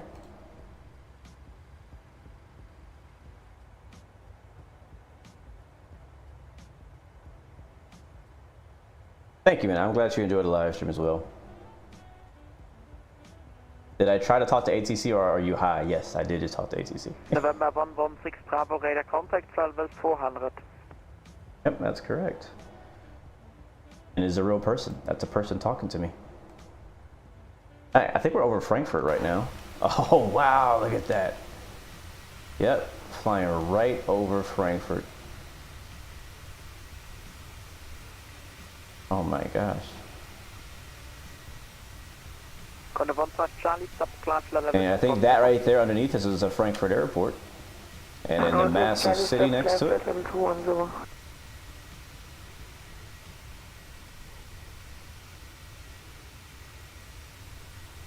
Wow, look at all that traffic. You see those planes? Oh, you can't see it now. I think it's either... Actually, oh, another plane. Please repeat. Kerax for Alpha arrival as arrival and descent to level 110 at rate of descent 3000 315, his mind is blown right now. How is that possible? I'll put the pipe down. Yeah, so 315, the way it works, let's turn it down a little bit. 1397 I can hear it. The way it works is in Flight Simulator, whether you're in X-Plane, Microsoft Flight Simulator, or P3D as well, there is a program called VATSIM. And what this program is it's basically a multiplayer and air traffic control plugin for your flight simulator. So I'm not talking to like a real Frankfurt, like the actual guy in Frankfurt, but I am talking to somebody who is playing the role of Frankfurt, or German, whatever they call it, Frankfurt control. Does that make sense? So it is all real people. Basically, VATSIM is a network of people. You have ATC controllers. These are all real people that are all volunteers, and they log onto the computer just like I do, except they use a different program, and they're able to talk to anybody who's flying around them or over them and give them air traffic control. And same way for me, I have a program logged into. So all the voices you hear are real people who are flying on the network. And if we knew where they were exactly, we could go and look at them. But this is a real person. And because we're flying in Europe, it's pretty often that people apply to be air traffic control in their home state, home country. And so you hear authentic accents usually when you fly over certain areas. So the guy we're talking to is probably German. Doesn't have to be, but most likely he's probably German. So when we fly in Spain, you hear a Spanish accent. When we fly over in the Middle East, you hear a Middle Eastern accent. Same thing in South America. In Boston, you hear a Boston accent, New York accent. Yeah. Let's get 89, too long and hello, identified flight level 190, call you back for climb in a second. Roger. 872. Radar, good afternoon, with one Papa Golf, we flight 350 inbound Mackel. It's busy out here, man. Jeez. Hello, radar, complex level 3 So the thing is, because we're just flying over, we're not landing here. We're only going to hear, we really don't have to say anything to ATC much, unless he needs to kind of vector us around some traffic, but our flight path seems pretty clear at the moment, from what I can see. We shouldn't have any traffic issues. So most likely, we'll be just fine. The next time we talk to him will probably be when we switch frequencies. With one Papa Golf, confirm your next waypoint inbound. As the plane flying by, look how busy it is out here. Oh, what airline is that? Eurowings. Go dead north, can't miss it. For a reason. In this case, continue to mark out and out of cockpit for 5 minutes first. Do you fly for the free airline? What do you mean, Justin? I'm not sure what you're talking about. 310. Yeah, today not approved to flight lower routing club level 230. Level 230. I have a question.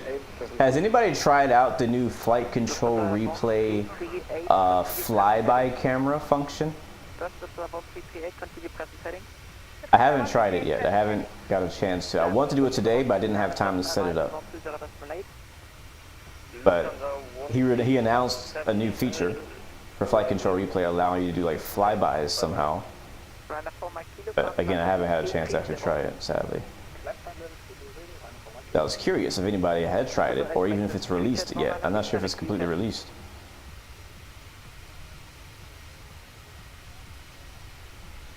Oh, Feel Free Airline. I had never heard of that virtual airline, but no. The only virtual airline that I'm a part of is Delta. I'm in Delta Virtual Airlines, and I'm in United Virtual Airlines. I don't fly that often. I'm basically just above minimum activity on both of those. I'm just so busy doing the F1 World Tour and the videos. It's hard for me to get away and do any other flying. But yeah, that's it. I'm not in any other. I thought about joining another. I found another airline. What was it called? Somebody text me about it. It was Shadow. There's another airline. It's like a mixture of flight sim and trucking. Which, as soon as they said that, I was like, okay, that sounds like my kind of airline. But I'll get you guys a nice shot here. Ooh, look at that. What was it called?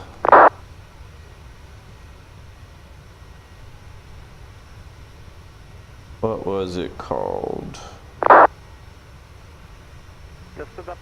But yeah, it's basically an airline where you can fly cargo, and then you can also deliver cargo from Truck Sim, like American Truck Sim or Euro Truck Sim. Here it is, nrtvirtual.com.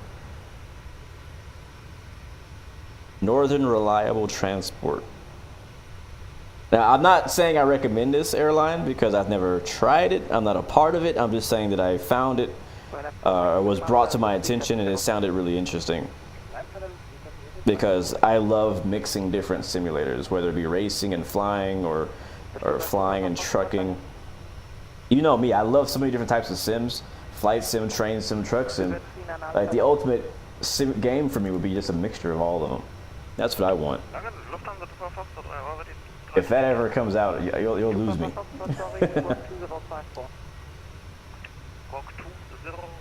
LOWG, yeah.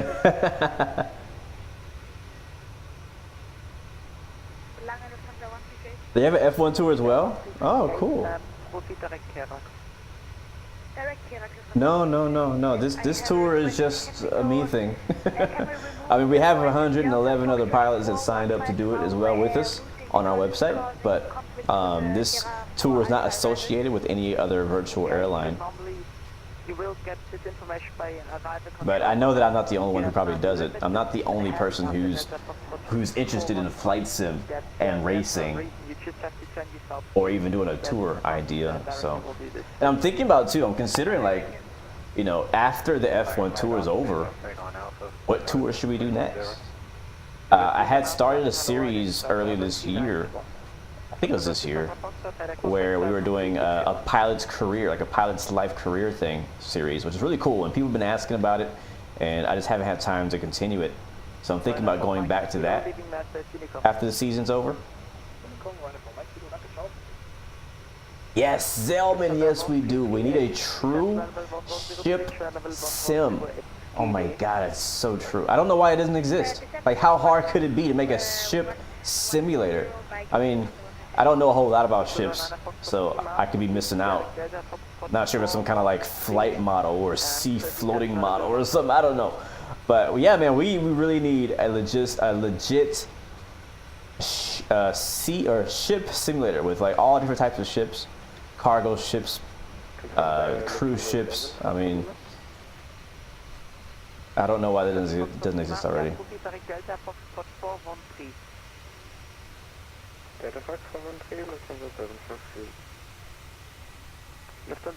See, you know, Jay, that's the benefit of X-Plane versus Microsoft, is that if you don't have internet, you can still fly. You know what I'm saying? In Microsoft Flight Sim, if you lose internet, that's a wrap, bro. Like, you can't connect, you can't do nothing, really. Like, Microsoft Flight Sim really depends heavily on internet, which is a downside and also a good thing. So that sucks, man. Hopefully you get your internet back soon. Yes, 315. Ship sim, flight sim, golf sim, GTA, train. What's BLMP? BLIMP. I'm not sure what that is. And racing sim, all in one, would be the ultimate simulator. I agree. Oh, don't forget about trucking too, and trucking. That would be the ultimate. The ultimate simulator. 122.8, 196. And that's what I'm hoping for. I'm hoping that in my lifetime, I get to play. What would you call it? It'd just be called the ultimate simulator, or I don't know.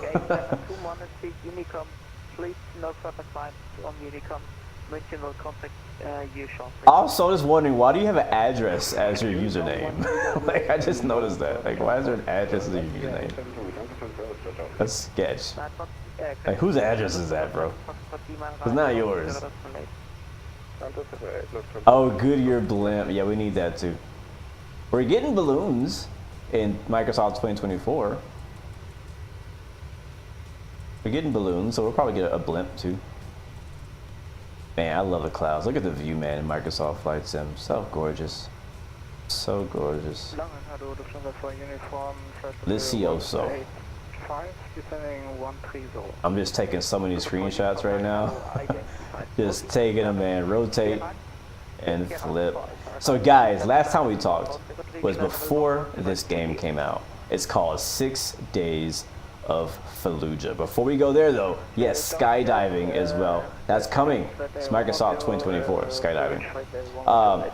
So 6 Days of Fallujah. It's a new first-person tactical shooter, and it's freaking amazing. I've been playing it. It came out just a couple days before Flight Sim Expo, and I downloaded it immediately when it became available. I started playing it, and it is freaking intense, and it's hard, which is good, because you have to really work together. You have to communicate through mic and all that stuff to really like successfully do it. Yeah, get it, man. Get it. I already have it. I got it like a week ago, 2 weeks ago. I've been playing it already, so it's been fun. It's obviously much more fun when you play with friends or people you know. But sometimes I've been finding quite a few good random lobbies of people who all have microphones, who all talking, who all actually work together and speak English, you know what I mean? So it's been fun. It's been really cool. It reminds me of Ready or Not, the game, which is also one of my other favorite FPS games. So, Team Killer, you just bought a 3060. That's good, man. Congrats. That's gonna be a game changer for you, bro. Upgrading your graphics card is a big deal. That and a CPU. Flight sims are very heavily dependent on your CPU and your GPU, your graphics card. And a little extra RAM doesn't hurt either. But yeah, congrats, man. Hopefully everything works out for you. And hopefully it doesn't cost you too much.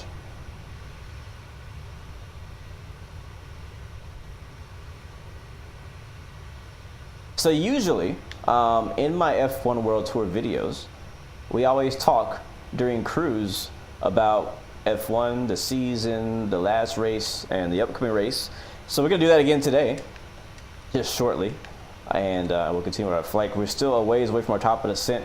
So last race we just flew from Austria, which was where the Red Bull Ring was, and the Austrian Grand Prix, which I personally thought was a really good race. I don't know what like the loud. Oh, I'd never noticed a Mercedes logo on the bottom. That's sick. Yeah, I thought it was a good race. A lot of passing, a lot of battles on track. It wasn't like a dull race where it was like no passing. Again, Verstappen won by like, you know, 5 minutes. But other than that, behind him was a really good race. Was really disappointed though with Aston Martin. Not sure what's going on with them the last couple races. Just Alonso just hasn't really been up front like he was at the beginning of the season. So I'm hoping that they can figure that out and get competing again, because Mercedes is looking kind of okay. They're not looking amazing, not looking great, but looking good. You only saw the last 20 laps. Yeah, the whole race was pretty packed with like battles on track. So it's definitely a good race to go back and watch. I don't tend to get to watch the races live, but I do go and watch the replays, whether it be later that day or the next day. So I watched the race. I think I watched it Sunday night after the fact. It's basically what I do is I go on I boycott social media so I don't find out who the winner is. But yeah, I thought it was a good race. Perez put on a pretty good show coming in from the back. Ferrari did pretty okay. I'm glad to see Charles Leclerc on the podium again. That's good to see that. But still, hoping. I don't think anybody's going to be able to compete with Red Bull the entire year. Like, they've already basically won the championship. Yeah, it's true. Ferrari, 2 back-to-back good results. And actually, it made a pretty decent call on strategy. Was that Austria? Or was that the week before? I can't remember. Their strategy is always really questionable, but it worked out this last time. You think Hamilton's going to Ferrari next year or the year after? I don't see that ever happening. I've heard the rumors, but I don't see Hamilton going there. I see Leclerc leaving Ferrari maybe one day. I don't know, man. It's tough because he's Italian, isn't he? He is. Like, I think if Charles Leclerc left Ferrari, I don't think Italians would ever let him live it up. Like, he would be so hated by his home country. As far as Hamilton, similar concept. I mean, Mercedes is a British team. Hamilton is British. I don't know, man. I don't see him leaving. I see Hamilton chasing this last championship. He might get it, he might not. But I see him retiring with Mercedes. I can't see him going anywhere else. I really can't. But you never know. Never know. Perez, though, I don't know how long he's going to last at Red Bull, to be honest. I like Perez. At the beginning of the season, I was really rooting for him because he's the only driver that can really beat Verstappen. Emily, we're talking about Formula One, some of the drivers at Formula One. Yeah, Perez is the only one I think who can beat the championship leader, Verstappen, right now, and he is just kind of not been performing well, which is unfortunate.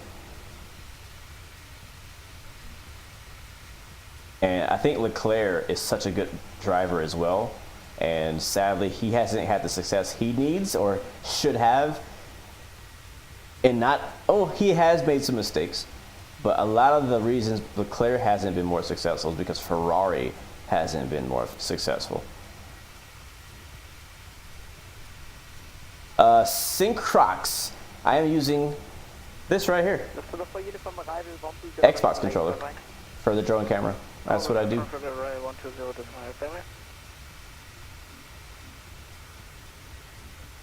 But yeah, yeah, Austria was good. I liked the race. It was a really good race. I watched it like twice almost. I watched half of it and then had to go, so I went back, started over, watched it again.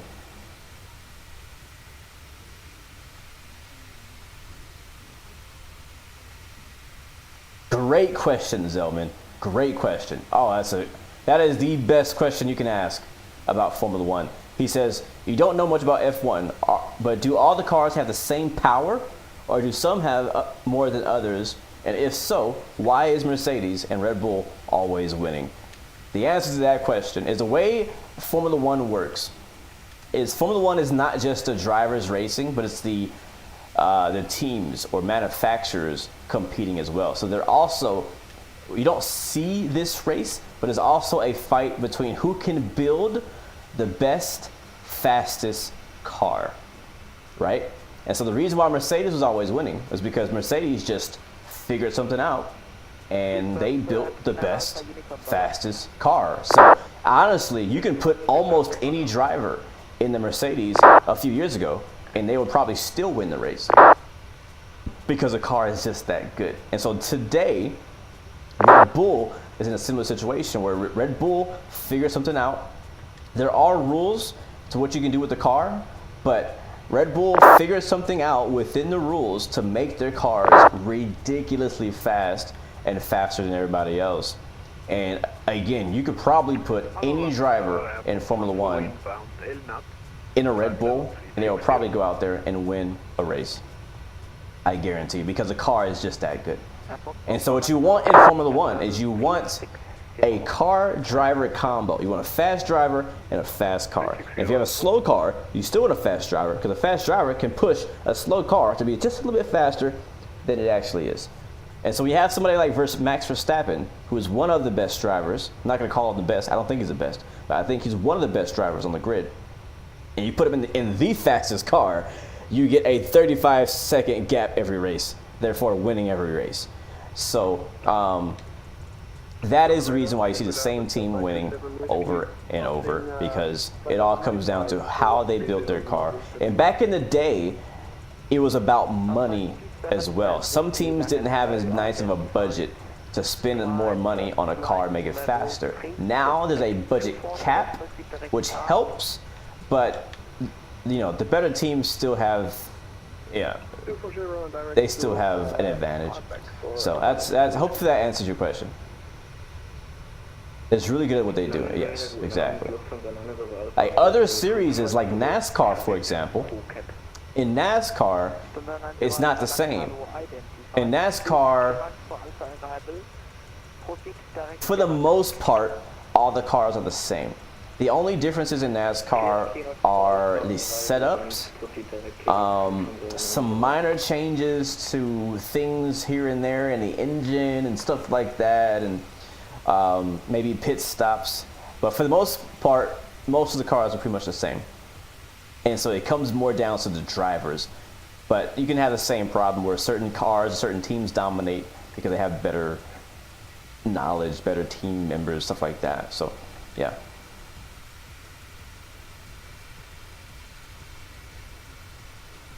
Good question, Joshua. So in F1, when drivers crash a car or badly damage it, do they have spare body parts and engines, or do they have to rebuild it all again? So yes, they have. Usually they have a backup car.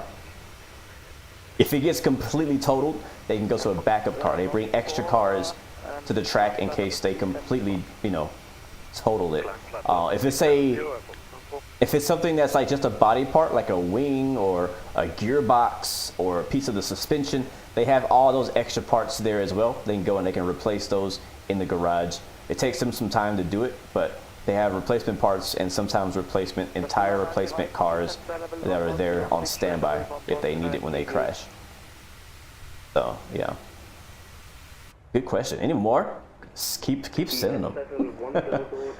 Keep sending them. All right. Oh, are we getting close to our top of the send here? Oh yeah, 35 miles from our top of drop. I haven't heard anything from ATC, but I also have honestly not really been paying attention. That's the truth. Trying to keep the audio low enough that it's not just blasting in my ear. Are we still in the same frequency, or what's going on here? Let's see. Huh, he might have sent us off. Yeah, we shouldn't even be on the same frequency anymore. We should be switching over to London in control here in a little bit. So I'm pretty sure we probably missed that call. We're currently flying over Brussels. We see Brussels from here? No, it's too cloudy. What's up, Yusuf? Welcome to the stream. Why haven't F1 races happened on the moon yet? That's because we don't have cars on the moon yet. As soon as we get cars on the moon, we'll have racing on the moon. You know what they say? The first race started when the second car was built. Alright, so we're about 28 miles from top of descent, and let's see, what's the frequency of London control? London, oh, there's a bunch of them. This is why it gets confusing flying in London or in Europe, because there's so many different controllers. There's London Control E and London Control M. I don't know what the difference is. I'm assuming E means east, so we're gonna go with that one. 118.475. Is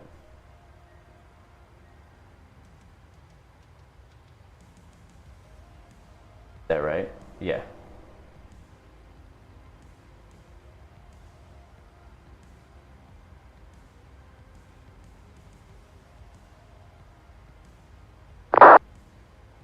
One 8475. There we go. We should hear him. We should be close up to hear him. 350 Nord, red noise, 5 Tango Yankee. So notice how the accents change slightly as we fly over here. Speaking of ATC, before we go back on F1, another new add-on is coming out soon-ish called Beyond ATC, and I'm definitely looking forward to that. I'm not going to go too much into what that is. You probably already know, but look it up. Beyond ATC is a new ATC system for Microsoft Flight Sim. It's going to be pretty cool. Thank you so much. 2420, route direct to November Whiskey India, and you'll be leaving controlled airspace in 9 miles. Let's lower our top here, so we just send down to our arrival, guys. We'll brief it here in a secdo, but our arrival is Chanex 90 Whiskey Sierra descent flight level 190. I don't know what it's called. Descending down to 800. London Control, good evening. Evelyn 9 Mike Sugar, Sunny, Flight level 35, All right. Evelyn 9 Mike Juliet, London Control, hello, climb, flight level 210. Yeah, 800. Or 8,000. 8,000.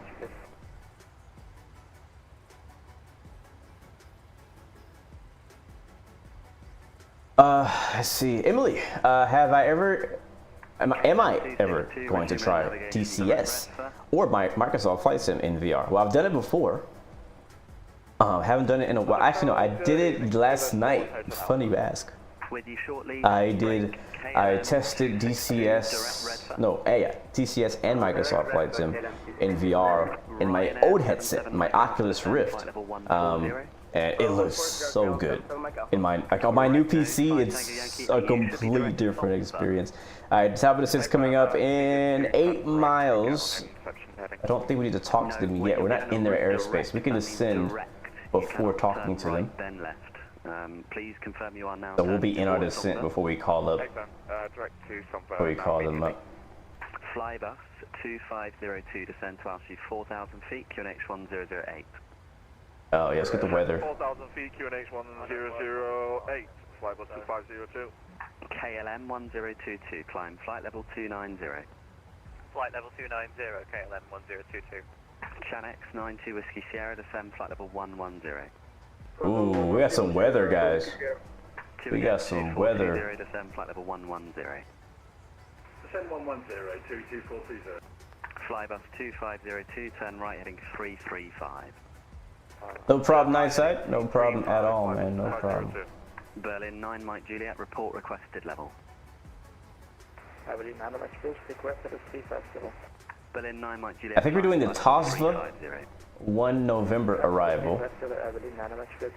I want to find out if there's a ATIS in Luton. EGGW, yes there is. Alright, so the ATIS information, Charlie, as we're descending right now, is runway in use is 07. That's not the runway we picked. That's great. Runway 07, transition level 7500, expect ILS approach. Departing aircraft will make initial contacts. London control 120025. Winds are 030 at 5 knots.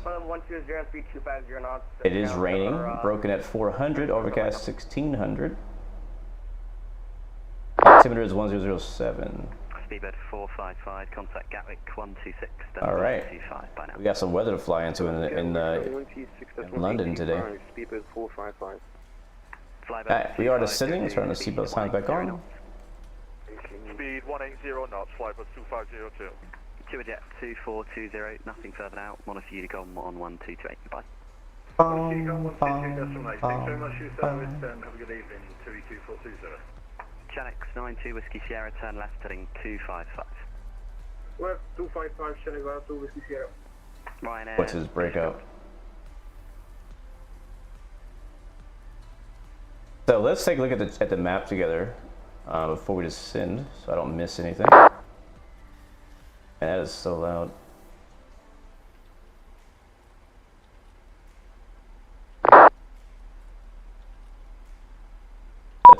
Oh my god. Why is that so loud? I have it turned down. Have a nice day, Red Nose 5 Tango Yankee. And you see a break KLM 262, nothing further, Monaco Unicom, goodbye.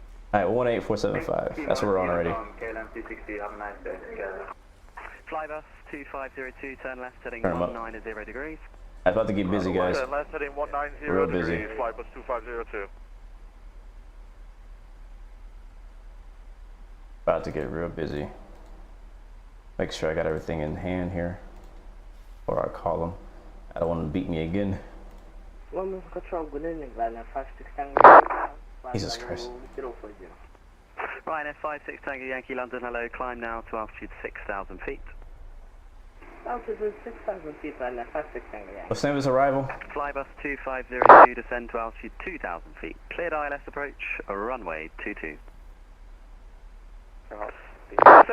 Ricky, what's up, man? How you doing, bro?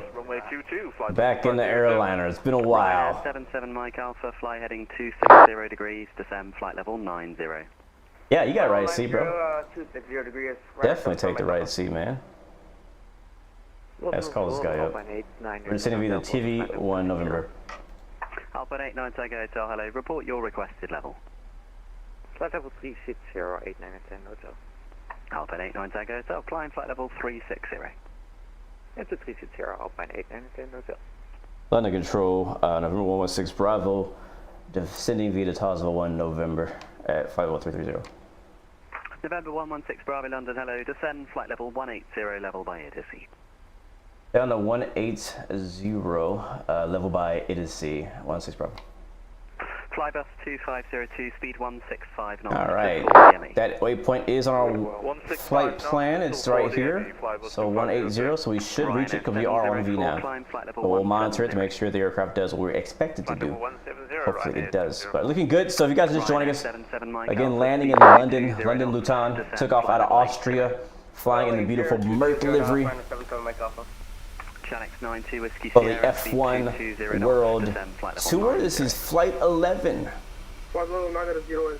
And Ricky, I think you'd be excited to know, I also did this exact same trip on a Euro Truck Simulator. Under control, very good evening. Sorry, 24 Hotel, passing flight level 142, descending 130. Which is a pretty cool drive. Level at Bombo. Guitar 24 Hotel, hello, expect vectors ILS22, descend flight level 90. The weather is looking pretty sketchy. ILS22, descend 90, 24 Hotel. While we're descending, I did want to show you guys the map here, so I'm going to bring that up. 2502, contact Stansted Tower with call sign only 123.8. Call sign only, over to 123.8, flight level 2502. Alright, check it out. Chanex 90, Whiskey Sierra, descend flight level 90, expect vectors ILS from... Alright, here is, I'll make it smaller. Wait, go back. Ryanair 77 Mike Alpha, it's vectors ILS runway 22, descend to altitude 6,000 feet, QNH 1008. QNH 1008, descend. Alright, here's our arrival. We'll do that, and we'll do that. That's correct, break, speedbird 969 Hotel, over to Unicom now. So we need to be at 18,000 feet by Idiocy. And we can turn your discretion over this to Unicom, have a good one. off. Descend at my discretion over to Unicom. Bye-bye, KLM 1022. There it goes. And I want to turn on the weather. Tango Heavy, Detling 2 Romeo, just leveling altitude 5,000. Speedbird 224 Oh, wow. Tango, maintain altitude 6,000 feet. Yeah, look at the weather. Climb to altitude 6,000 feet. Climb altitude. Oh man, that's pretty bad. Man, that's a lot. Good evening, flight line 217 Foxtrot, passing. I love the new weather radar. So the wet weather going in. Flight line 217 Foxtrot, London, hello, squawk 2161. Go back. So that, if I click on EGGW, we can go to information and weather. You see 030 at 5 knots, rain 7,000, overcast 1,600, broken at 400. So it's going to be pretty low minimums into this airport. We're going to get the, I'm going to switch this over back. KLM 1027 when ready, descend flight level 200. To approach E1 runway 07. I'm going to add this to the route. Sorry about that. When ready, descend level 200, KLM 1027. Speedbird. Alright, so we can continue that way, make a loop, go in. So we need to make that adjustment to our FMC. Ryanair 77 Mike Alpha, turn right heading 310 degrees, descend to altitude 4,000 feet. Yeah, can you repeat the heading and 4,000 feet? 310. 310, Ryanair 77 Mike Alpha. Flight line 217 Foxtrot, stop, climb altitude 6,000 feet. Stop, climb 6,000 feet, flight line 217 Foxtrot. Have you gone through that? Into the soup we go, baby. 7 would be. It's a dope livery, Rookie, yeah. This is PMDG, but does it even matter anymore? Like, for me, it comes down to like what environment do I want to fly in? Because Zebo is great. I love the Zebo. It looks amazing. But PMDG is fine too. I mean, the Zebo still flies better in my opinion. It feels more satisfying to fly. But I still do enjoy the PMDG. Bro, how do I stop that? That is so annoying and loud. Go ahead, Audio. Delta 2 Papa Foxtrot, hello there, descend flight level 220. It's a toss for 1 Alpha arrival for Stansted. Descending to level 220 for the toss for 1 Alpha arrival for Stansted, Lufthansa Double Fox. Ryanair 77 Mike Alpha, speed 180 knots.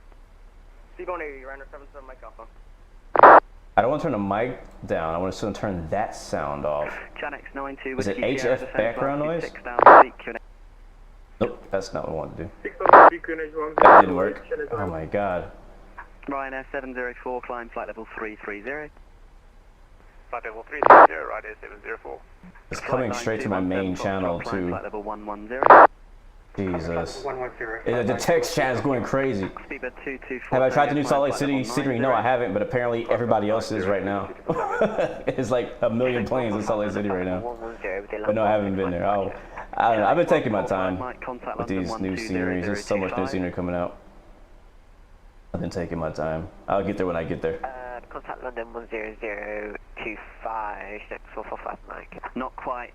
I still haven't been to New York. I still have not been to JFK, the new JFK from I&I.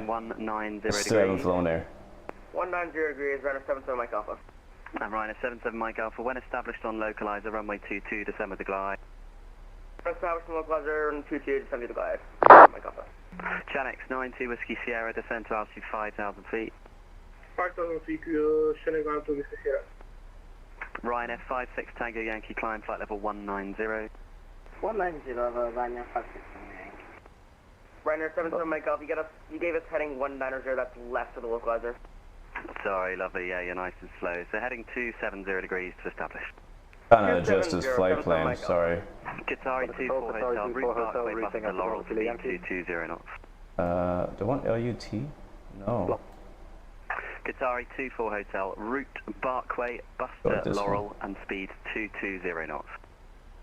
Parkway, Buster, Laurel, speed 220, Qatari. Alright, let's see if this makes the change. 90 Whiskey Sierra, speed 180 Execute. knots.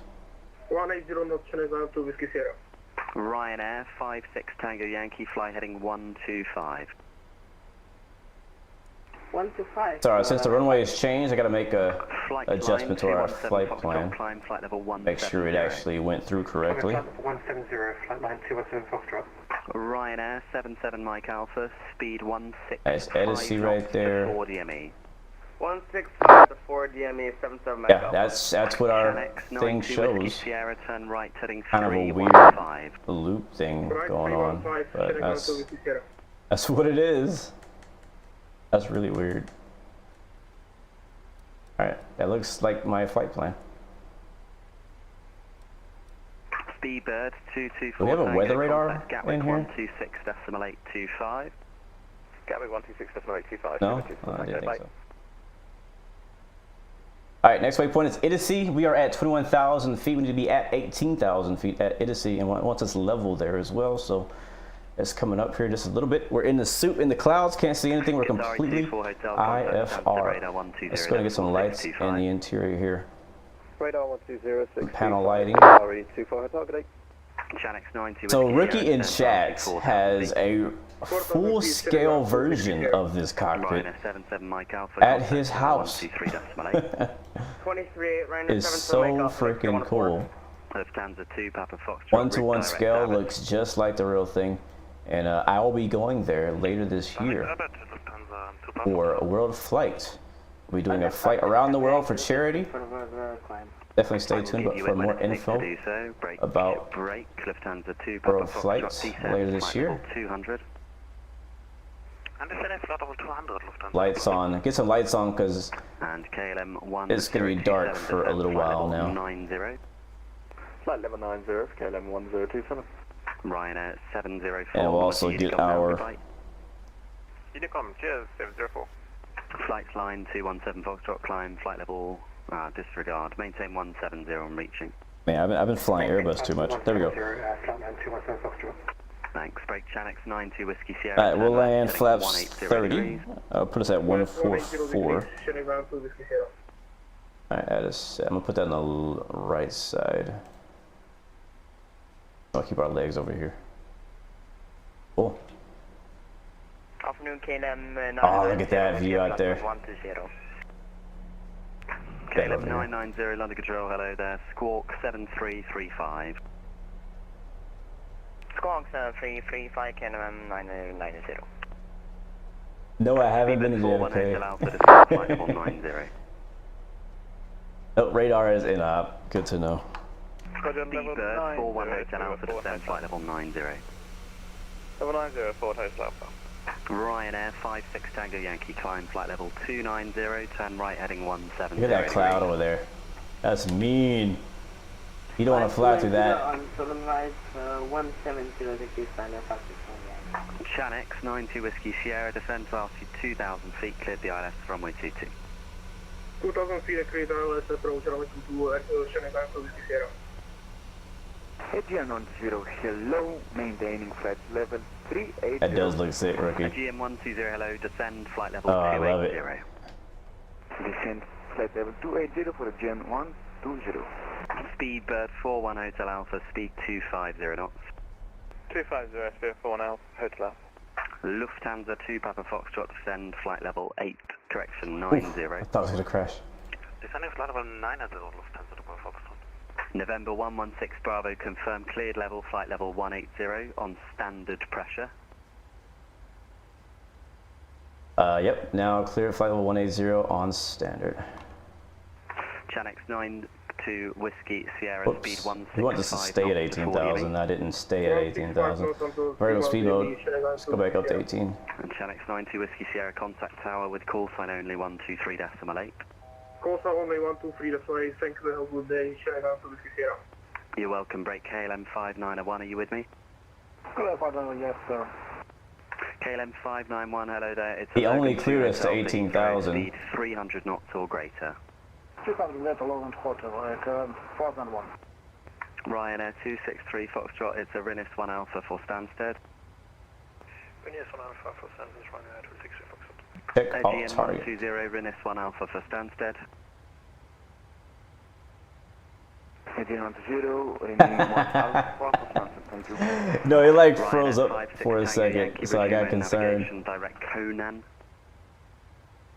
Resuming on the navigation red cone on line 56.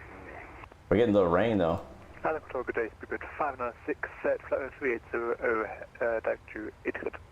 Speedbird 596, hello, Logan 2 hotel arrival for Heathrow, route direct Logan. Logan 2 hotel arrival for Heathrow and direct Logan. Speedbird 596.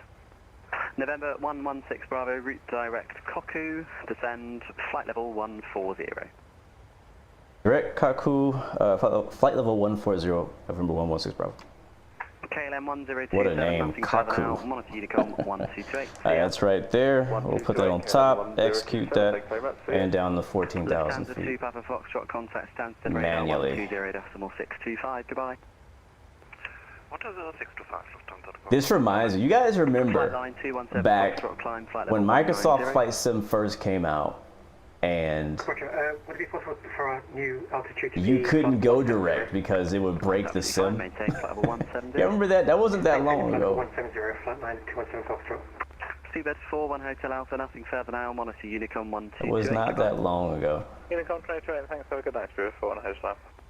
Alpine 89 Tango Hotel, same for you. All right, when we do get to goodbye. transition altitude, which is 7,500, we'll be going to QNH Ryanair 56 Tango Yankee, same for you, 1007. monitor Unicom, goodbye. Unicom, thanks a lot. Provide line 56. Flight line 217 Foxtrot, monitor Unicom, goodbye. Unicom for flight line 217 Foxtrot, thank you. Beeline 56 Mike, with me. Beeline 56 Mike with you. Beeline 56 Mike. You recently Hotel to Heathrow, speed 250 knots. found Transatlantic. They got you back in Microsoft Flight Sims. You've been really enjoying the 5-hour A320. It's good. Flight level 180. 5-hour speed A320 is 280 great. knots or greater. Rail fan Ben. Uh-oh. I came in completely broken. Look at the rain on the windshield. Or not the windshield, but the unreadable, windows. 280 or greater. You don't really see it in the front too much. 280 or greater for GN 120. It is getting dark though. Ryanair 263 Foxtrot, descend flight level 180 level by Idiocy. Descending flight level 180 and please secondary, low level by Idiocy. Love that view. 264, so sorry. Thank you. Speedbird 596, when ready, descend flight level 300. It would be nice if train sims were as good as flight sims. Train sims don't. There's not. There's very. Yeah, like as far as like system depth, physics and stuff like that, like there's no train sim that really goes into the equal amount of depth as any Microsoft or X-Plane. Sadly, they simulate a lot of stuff, but they don't go as deep as flight sim does. VOG 001, welcome back. It has been a long time. Welcome back. Good to see you, man. 0 degrees.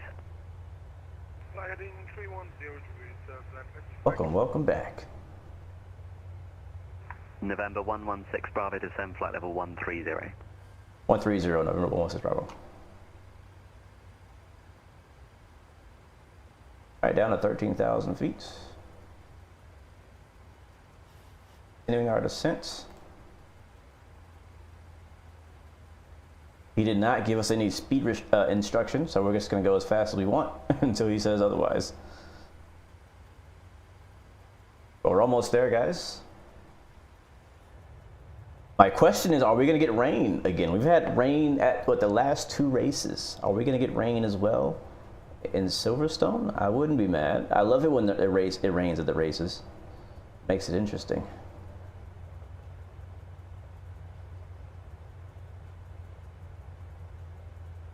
Also, do not let me forget to turn on the replay before we get down there.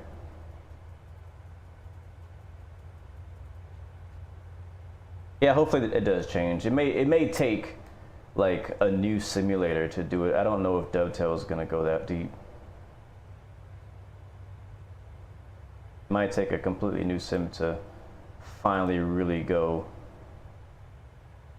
really in depth in systems and functionality of a train. I don't know why, but it got quiet on the radio all of a sudden. I'm gonna get the updated ATIS for Luton, if it's still here. Where's it at? Actually, no, it's gone. Yeah, Stansted. 591 when ready, descend flight level 90. Yeah, Stansted, London, Heathrow, Beeline Brussels. 56 Mike, resume navigation, direct Sabre. No ATIS anymore for Luton, but they're still online. It looks like we still have ATC coverage. No ATIS. Look at these clouds, man. Look at these clouds. We should be getting turbulence right now. I feel like these are some mean looking clouds. We should be bouncing around everything right now.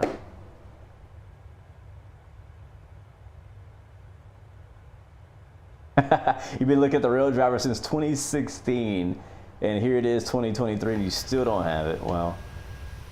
Well, I mean, you got a whole like model train set deal going on, so I mean, I think you're all right. Oh, look at this.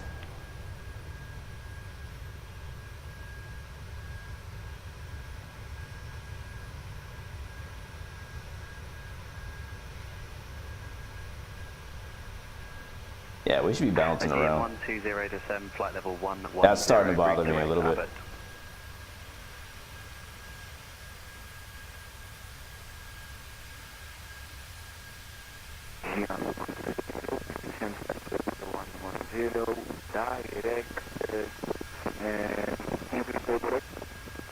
Direct Abbott.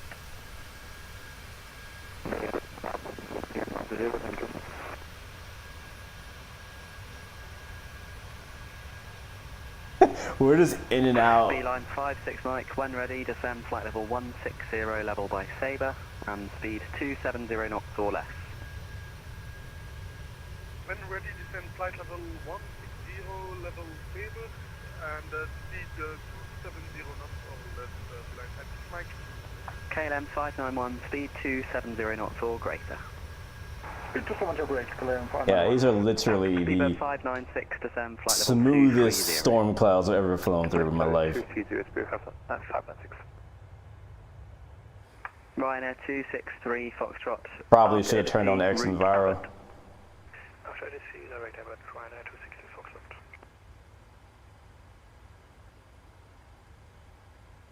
Have we actually checked our fuel? How are we doing on fuel? Ryanair 3662, London Control, hello, climb now, flight level 110. 3,000 kilograms left. And are you on a heading?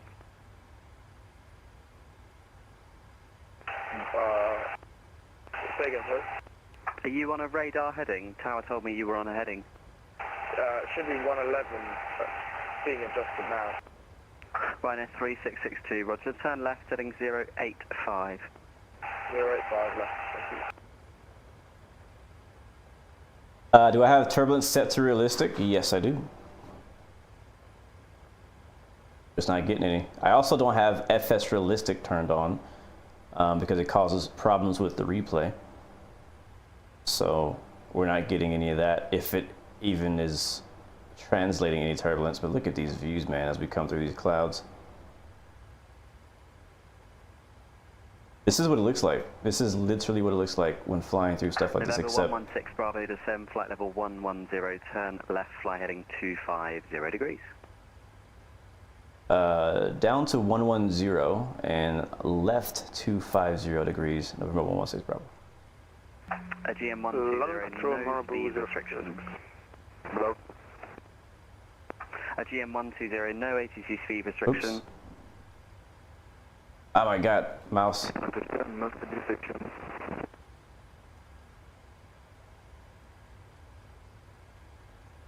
250 is like behind me. London Control. Like, I'm not sure if you guys heard, I was like left 250. 506 London. That was hello. very Direct Tebra, clear. Tebra 2 Golf for Gatwick. When I said it. He may be trying to spread me out for traffic or something. Tebra 2 Golf to Gatwick. Because left is not, is like away from the November airport. 116 Bravo descend flight level 90.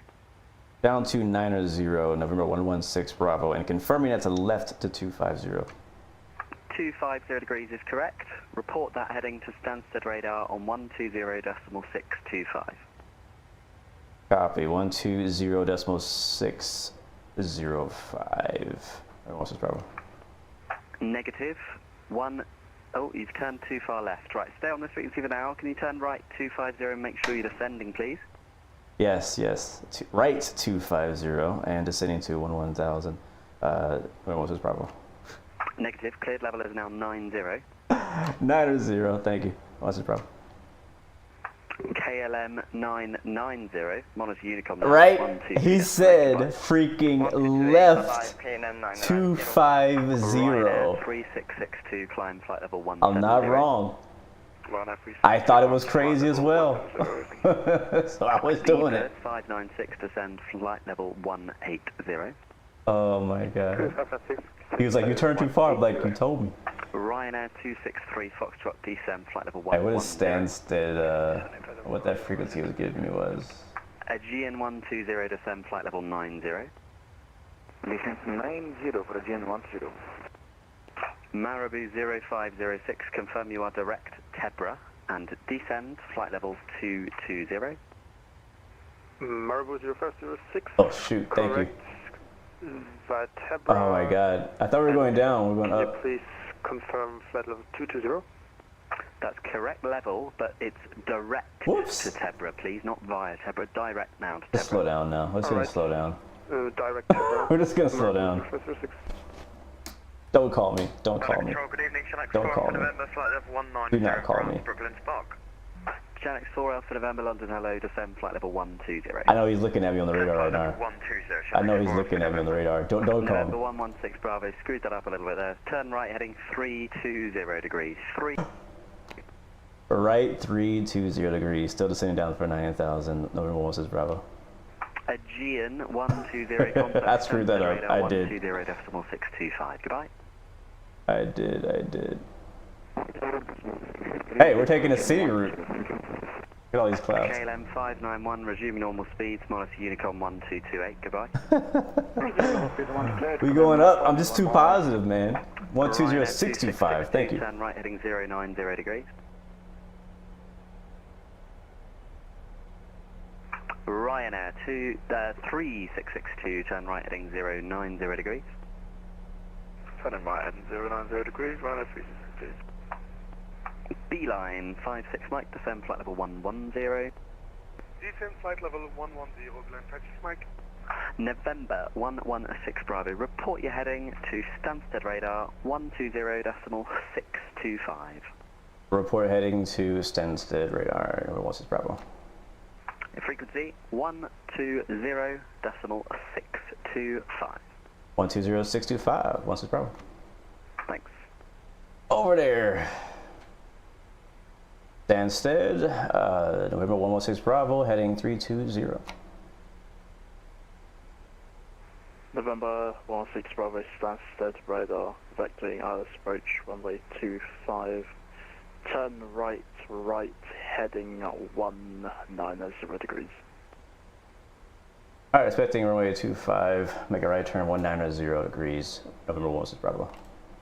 And November 10, hello, maintaining flight level 9000. stepped on. November 116 Sierra Bravo, descend flight level 80. Down to flight level 80, November 116 Bravo. Start to departure, Ryanair 377. And a 377 Stansted radar, squawk by Charlie. Are we turning around? Aegean 10, hello, maintaining flight level 9000. GN120 Stansted radar vectoring our approach, runway 22, fly heading 230 degrees. At heading 230 degrees. Yes, you do. You gotta be on your toes and fly in Europe, that's for sure. GN120, 28 miles from touchdown, descend to altitude 6,000 feet, QNH 1008.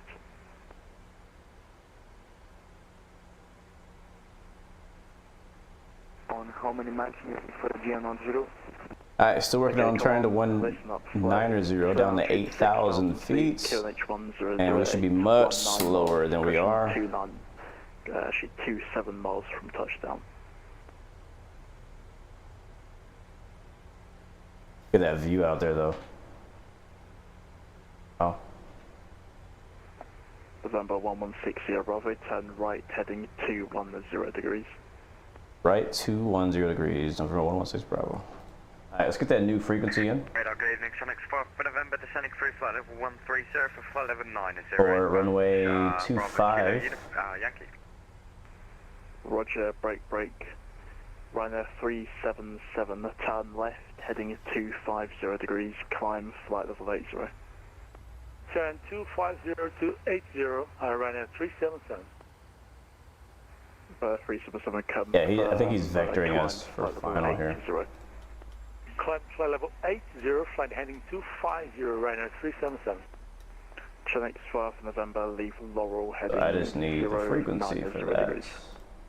Leave Laurel heading 090 degrees, Chinook 4 for November.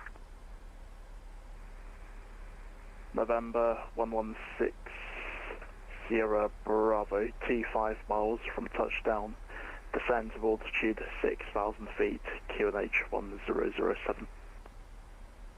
Down to 6,000 feet, QNH 1007, November 116 Bravo.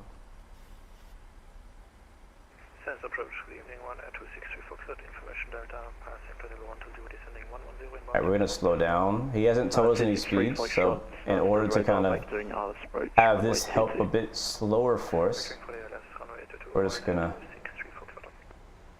slow down a bit. Down to 6,000 feet, he has on the heading for vectors for the ILS of runway 25. I just got the chart for the ILS, so we go ahead and plug those numbers in, so it's gonna be 109.15. November 116 Sierra Bravo, turn left heading 175. Left 175, 16 Bravo. There we go. And then we'll get that QNH plugged in here. 377 climb to flight level 160. Climb flight level 160, Ryanair 377.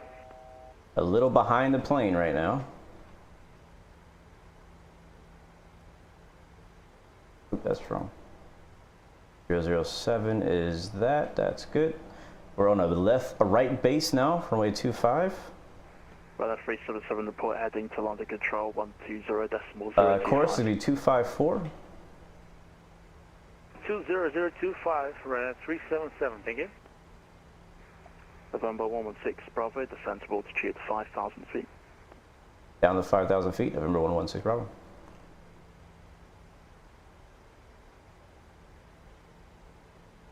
Alright, we're descending. Continue our descent. Land lights are on. 109.15 is set. We'll put that on the left side too. 109.15. Runner 263 Alright, we're set there. Localizer is set up. Altitude 6,000 feet, QNH 1008. Auto brakes set that to 2. We'll do 2.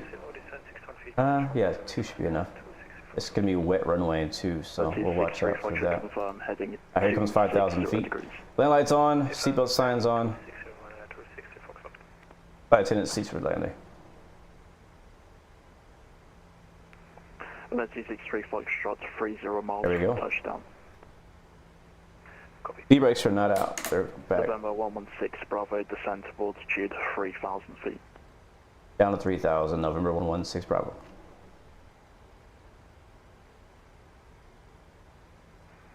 Chinook 12 for November, turn left now, heading 160 degrees. Alright. So it got dark quick. Chinook 4 Alpha November, descend flight level, descend altitude 6,000 feet, QNH 1008. 10,6,000 feet, QNH 1008. Alright, you see here on our map or on our screen, the airport is right over here. November 116 Bravo, turn right heading 220 degrees, descent. Correction, turn right heading 220 degrees, cleared ILS approach, runway 25. Right, 220 degrees, cleared ILS, runway 25. November 116 Bravo. Alright, he cleared us. 263 Foxtrot, turn left heading 245. Alright, so we're on a left turn. We're about to fly right through the localizer. I've already hit and activated approach mode. You can see they are now all in green. November, And we're going to be on a 15 mile final. Thank you so much, Aiden, for the subscription. Welcome to the Blue Arrow family, my friend. Welcome aboard, my friends. If you guys are just... Bravo, runway 25, clear to land, wind 030 degrees, 5 knots. Runway 25, clear to land, November 116 Bravo. Right now, 248, and I'm passing 4,000. 249, stand stead, radar, climb now, flight level 80. Heading right now, 249. Alright guys, we're landing. 280 degrees. Landing in London Stansted. We are, 280 degrees. as I was saying, just under 10 miles, I think. Degrees. Get our speed way back here. And some speed brakes out, and we'll go on the first notch flaps. 220 knots for less, next 4 for November. 263 Foxtrot, you need At the to increase the rate of 144. descent, please. Speed 220 knots or greater. Yeah, we're expediting descent right now to 60 Foxtrot.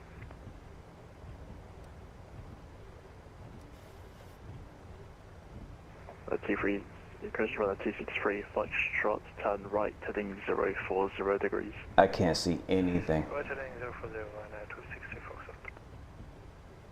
I am blind.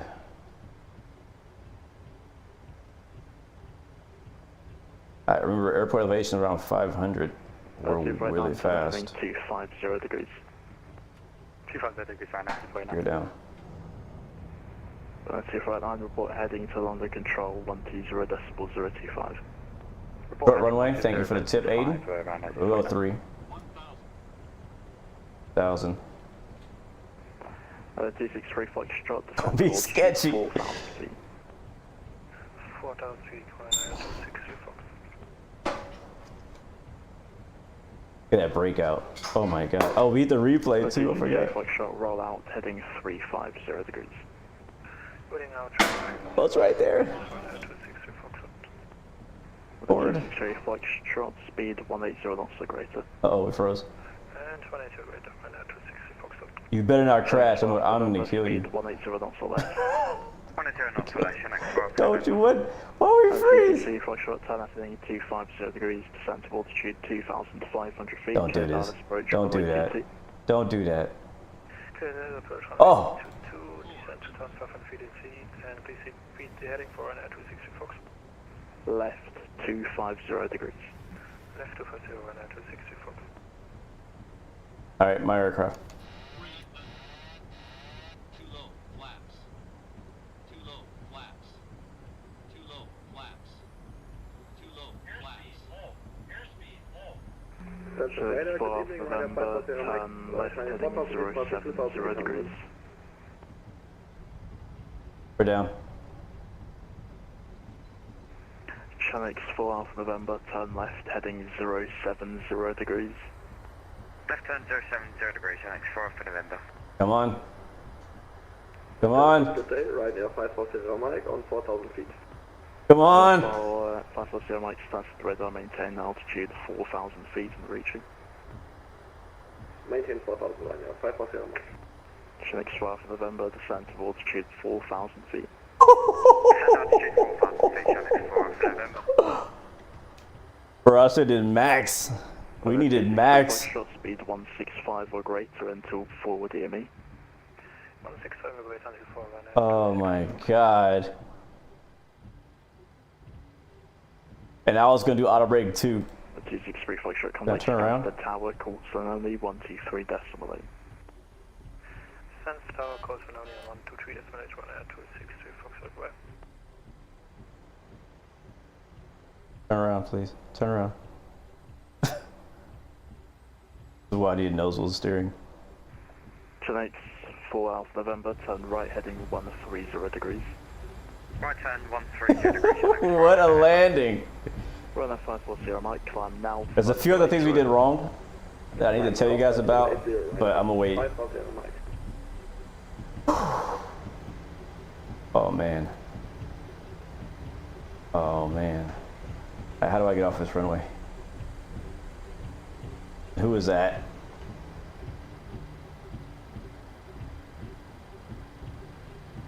Chilling 12 November, turn right heading 190 I'm taking Bravo right here. Stand towards altitude 2,500 feet, cleared RLS approach. You close your eyes. Right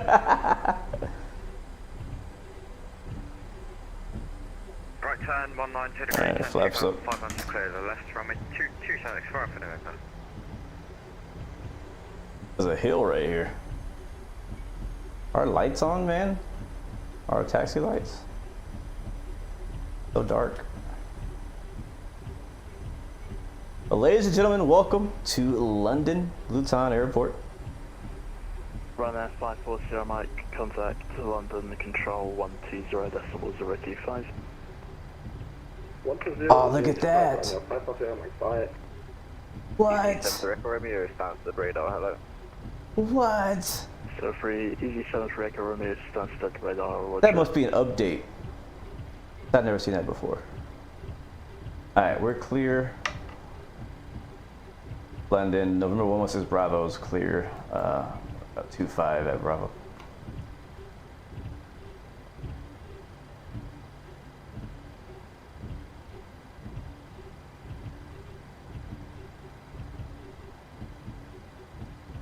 Not sure if it heard me. November 116 Bravo, say again. November 116 Bravo, we're clear at runway 2, or clear of runway 25 on taxiway Bravo. We're just stand of choice. What did he say? Alright, repeat that. Stand of choice. Oh, I don't know. Anything available, I don't know. Chilix 4th November, speed 165 or less until 4 DME. Speed 165 or less till 4 DME, Chilix 4 Alpha November. Since 12th November, contact Stansted Tower 123.8 with call sign only. Tower call sign only 123.8, Chilix 4 Alpha November, great job, yep.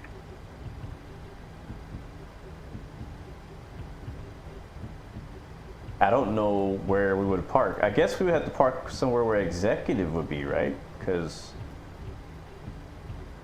I just thought about that. We're not a typical airline, so we can't just park at the regular gates. You can't just have, you know, the Mercedes team getting off like normal people. Where would you park if you're a business jet? 73 Echo Romeo, descend. There's main apron, east apron, delta apron, south apron. Oh, he said go to stand of my choice. I thought he said he was asking me what stand I want. Alright, we'll just go find somewhere to park then. Sounds perfect to me. Get the APU started. Even though this will be our last flight for today. Thank you guys for riding along. Hopefully you enjoyed the ride. Hopefully the landing wasn't too aggressive. I think the touchdown was pretty soft, but the rollout was really like we were max everything. Even towards the end of the runway, I started like pushing the toe brakes, trying to get to stop a little faster because I didn't think we were gonna make it. Probably had like 5 feet to spare. Turn. I'm not used to these pedals. I need a tiller. Easy 782 Juliet, that's the radar. Don't mind me, just driving in the grass. EasyJet has a pretty heavy presence here, as well as Ryanair. Easy 782 Juliet, stop climb, flight level 900. And this guy is going to get in my way, isn't he? Okay, I do have AI traffic turned on for FSLTL. So a lot of this traffic is probably them, not VATSIM. But I'm not sure if that's a real person or not, so I'm going to go around them. Control 120.025. I don't want to get in the way of 025, any real players.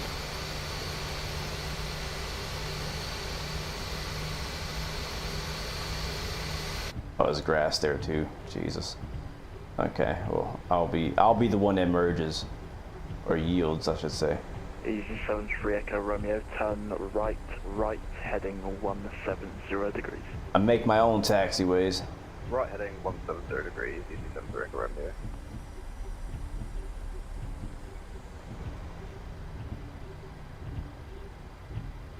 There's a business, like a business jet CRJ thingy over there. We'll park here. This works. Park right here.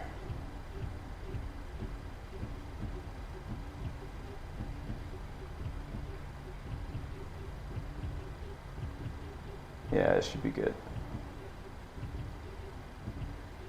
Well, guys, welcome to London. Oh, don't stop all the way.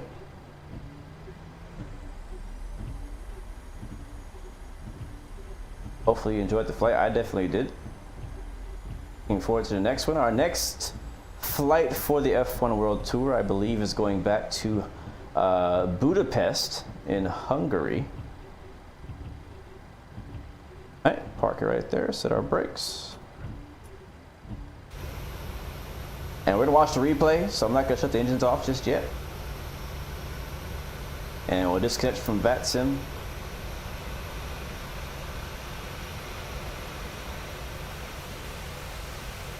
Oh, those clouds look mean. Look at that. All right, let's go to replay. The replay almost killed us. Alright, so I'm gonna jump off of VATSIM. Oh, you know what I forgot to do? Dang it. I forgot to record the flight for the tour, for the website. Completely forgot. Completely forgot. Our landing rate was 56. I'll take that. We'll see what that looks like though. Alright, close out of that, close out of that.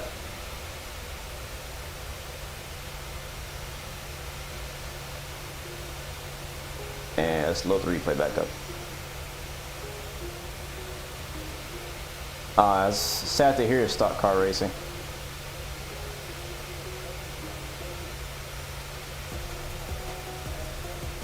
All right, and play.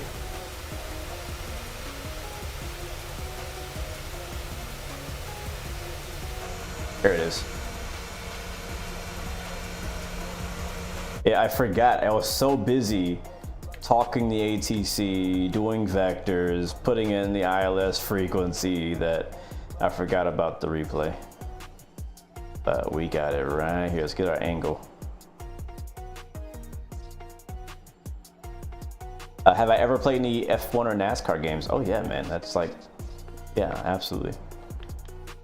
That'll do right there. Absolutely. All right, play.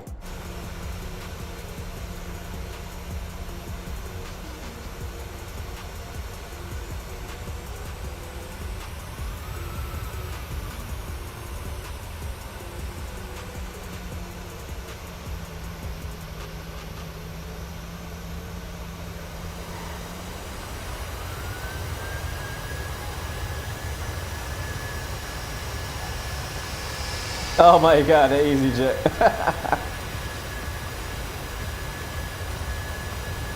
Look at this. Bro. Look how close we were. Now, I mean, there's more runway here. These things are in the wrong place. Yeah, that's the other thing, G3, you're right. So I was gonna comment on that after the fact, because I did forget to put my flaps down. Because one of the reasons why is because we were initially so fast, I was too fast for flaps. And so basically I skipped that part in my mental checklist. and moved on to the next thing and never went back to the flaps. So I did. So that's why you heard caution flaps, because we only had like 5. I think our flaps were like at 5, I believe. And my speed brakes were still out. So a little rusty. A little rusty. I'll admit that. These are all rookie mistakes.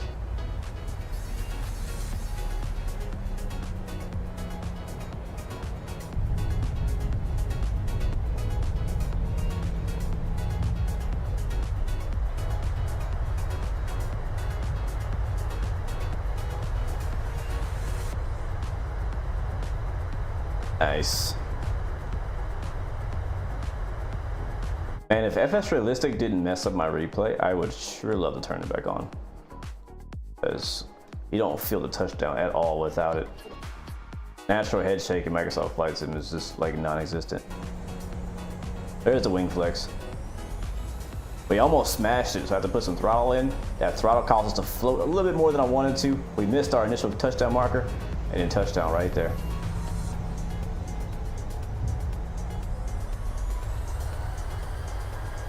And then hard on the reversers.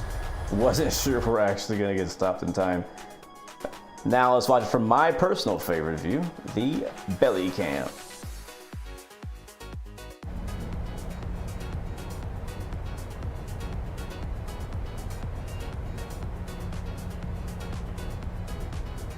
See right here, we're like falling out of the sky. I throw the power in. A little bit too much though. Miss our touchdown marker. Float a little bit. We didn't land too late. We made it in the last touchdown marker, but I'm not sure why it took us so long to stop. I guess it's just a really short runway.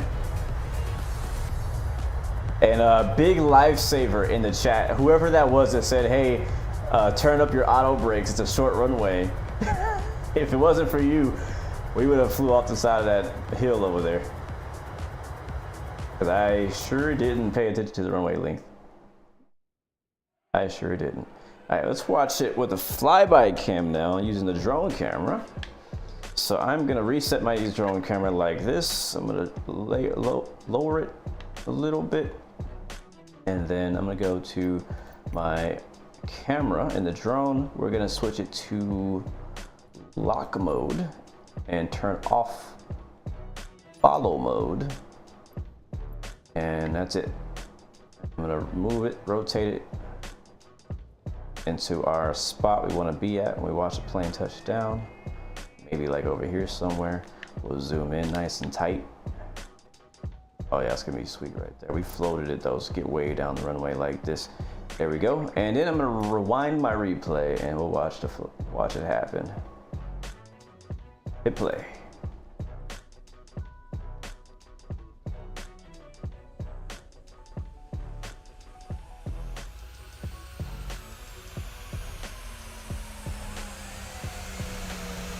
Ah, froze. Oh wow, it's on a hill too. I just now realized that. All right, let's rewind it back. I liked it, but we missed the touchdown. We were like just not quite in the right spot at touchdown. I always adjust my camera to like where a touchdown is. There's a touchdown with no tail strike. Look how, oh, look at the smoke on the runway as we touch down. That's sick. That's a screenshot right there, actually. Hold on a second, let me grab this screenshot. Let me grab this screenshot. Because I'm not gonna be able to recreate that. I know that's a fact.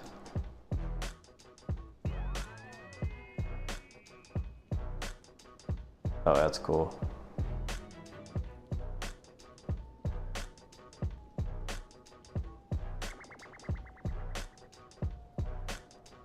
Got it.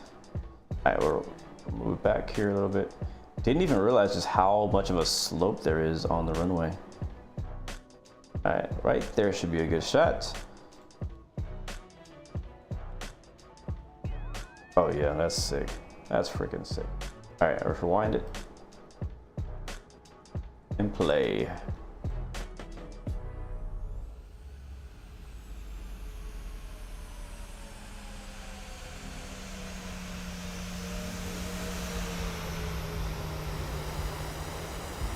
Love it. The landing itself didn't look horrible. The initial, like we were initially kind of dropping out at low airspeed and no flaps. But then once I noticed it, I thought it was a nice save. It's not gonna win any landing challenge, you know, but I thought it was a nice save. Go like up here. A little bit more. Yeah, look at that slope on the runway.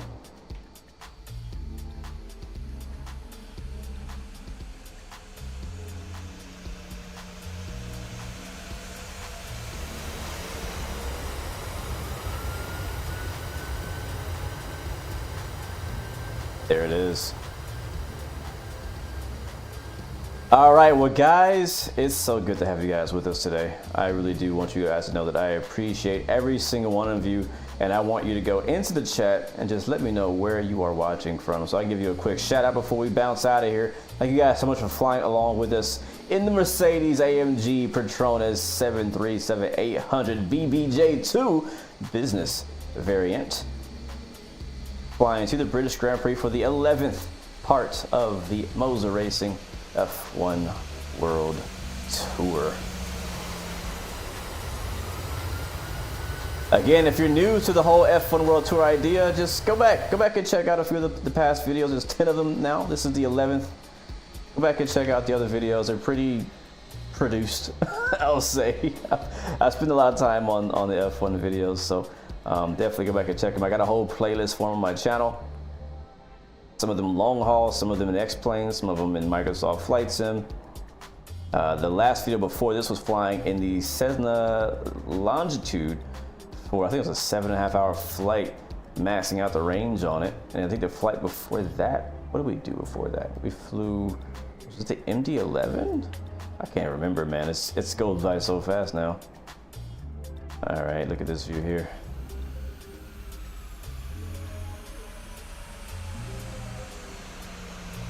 I tell you this much, man, Microsoft Flight Sim in 2024 better have a freaking default replay option. I would say unacceptable if the next version of Microsoft comes out with no replay mode. That would be ridiculous. But today we're using flight control replay. That's what I usually use for my replay system.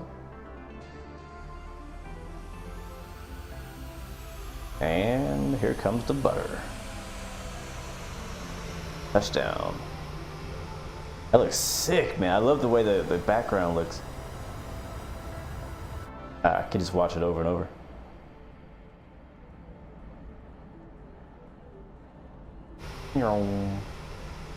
Alright, well guys, thank you so much for hanging out. Flight Rookie, thank you, man. Hold on a second.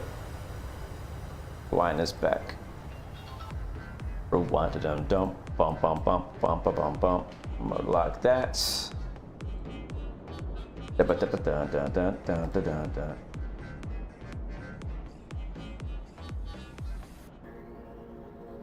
Yeah.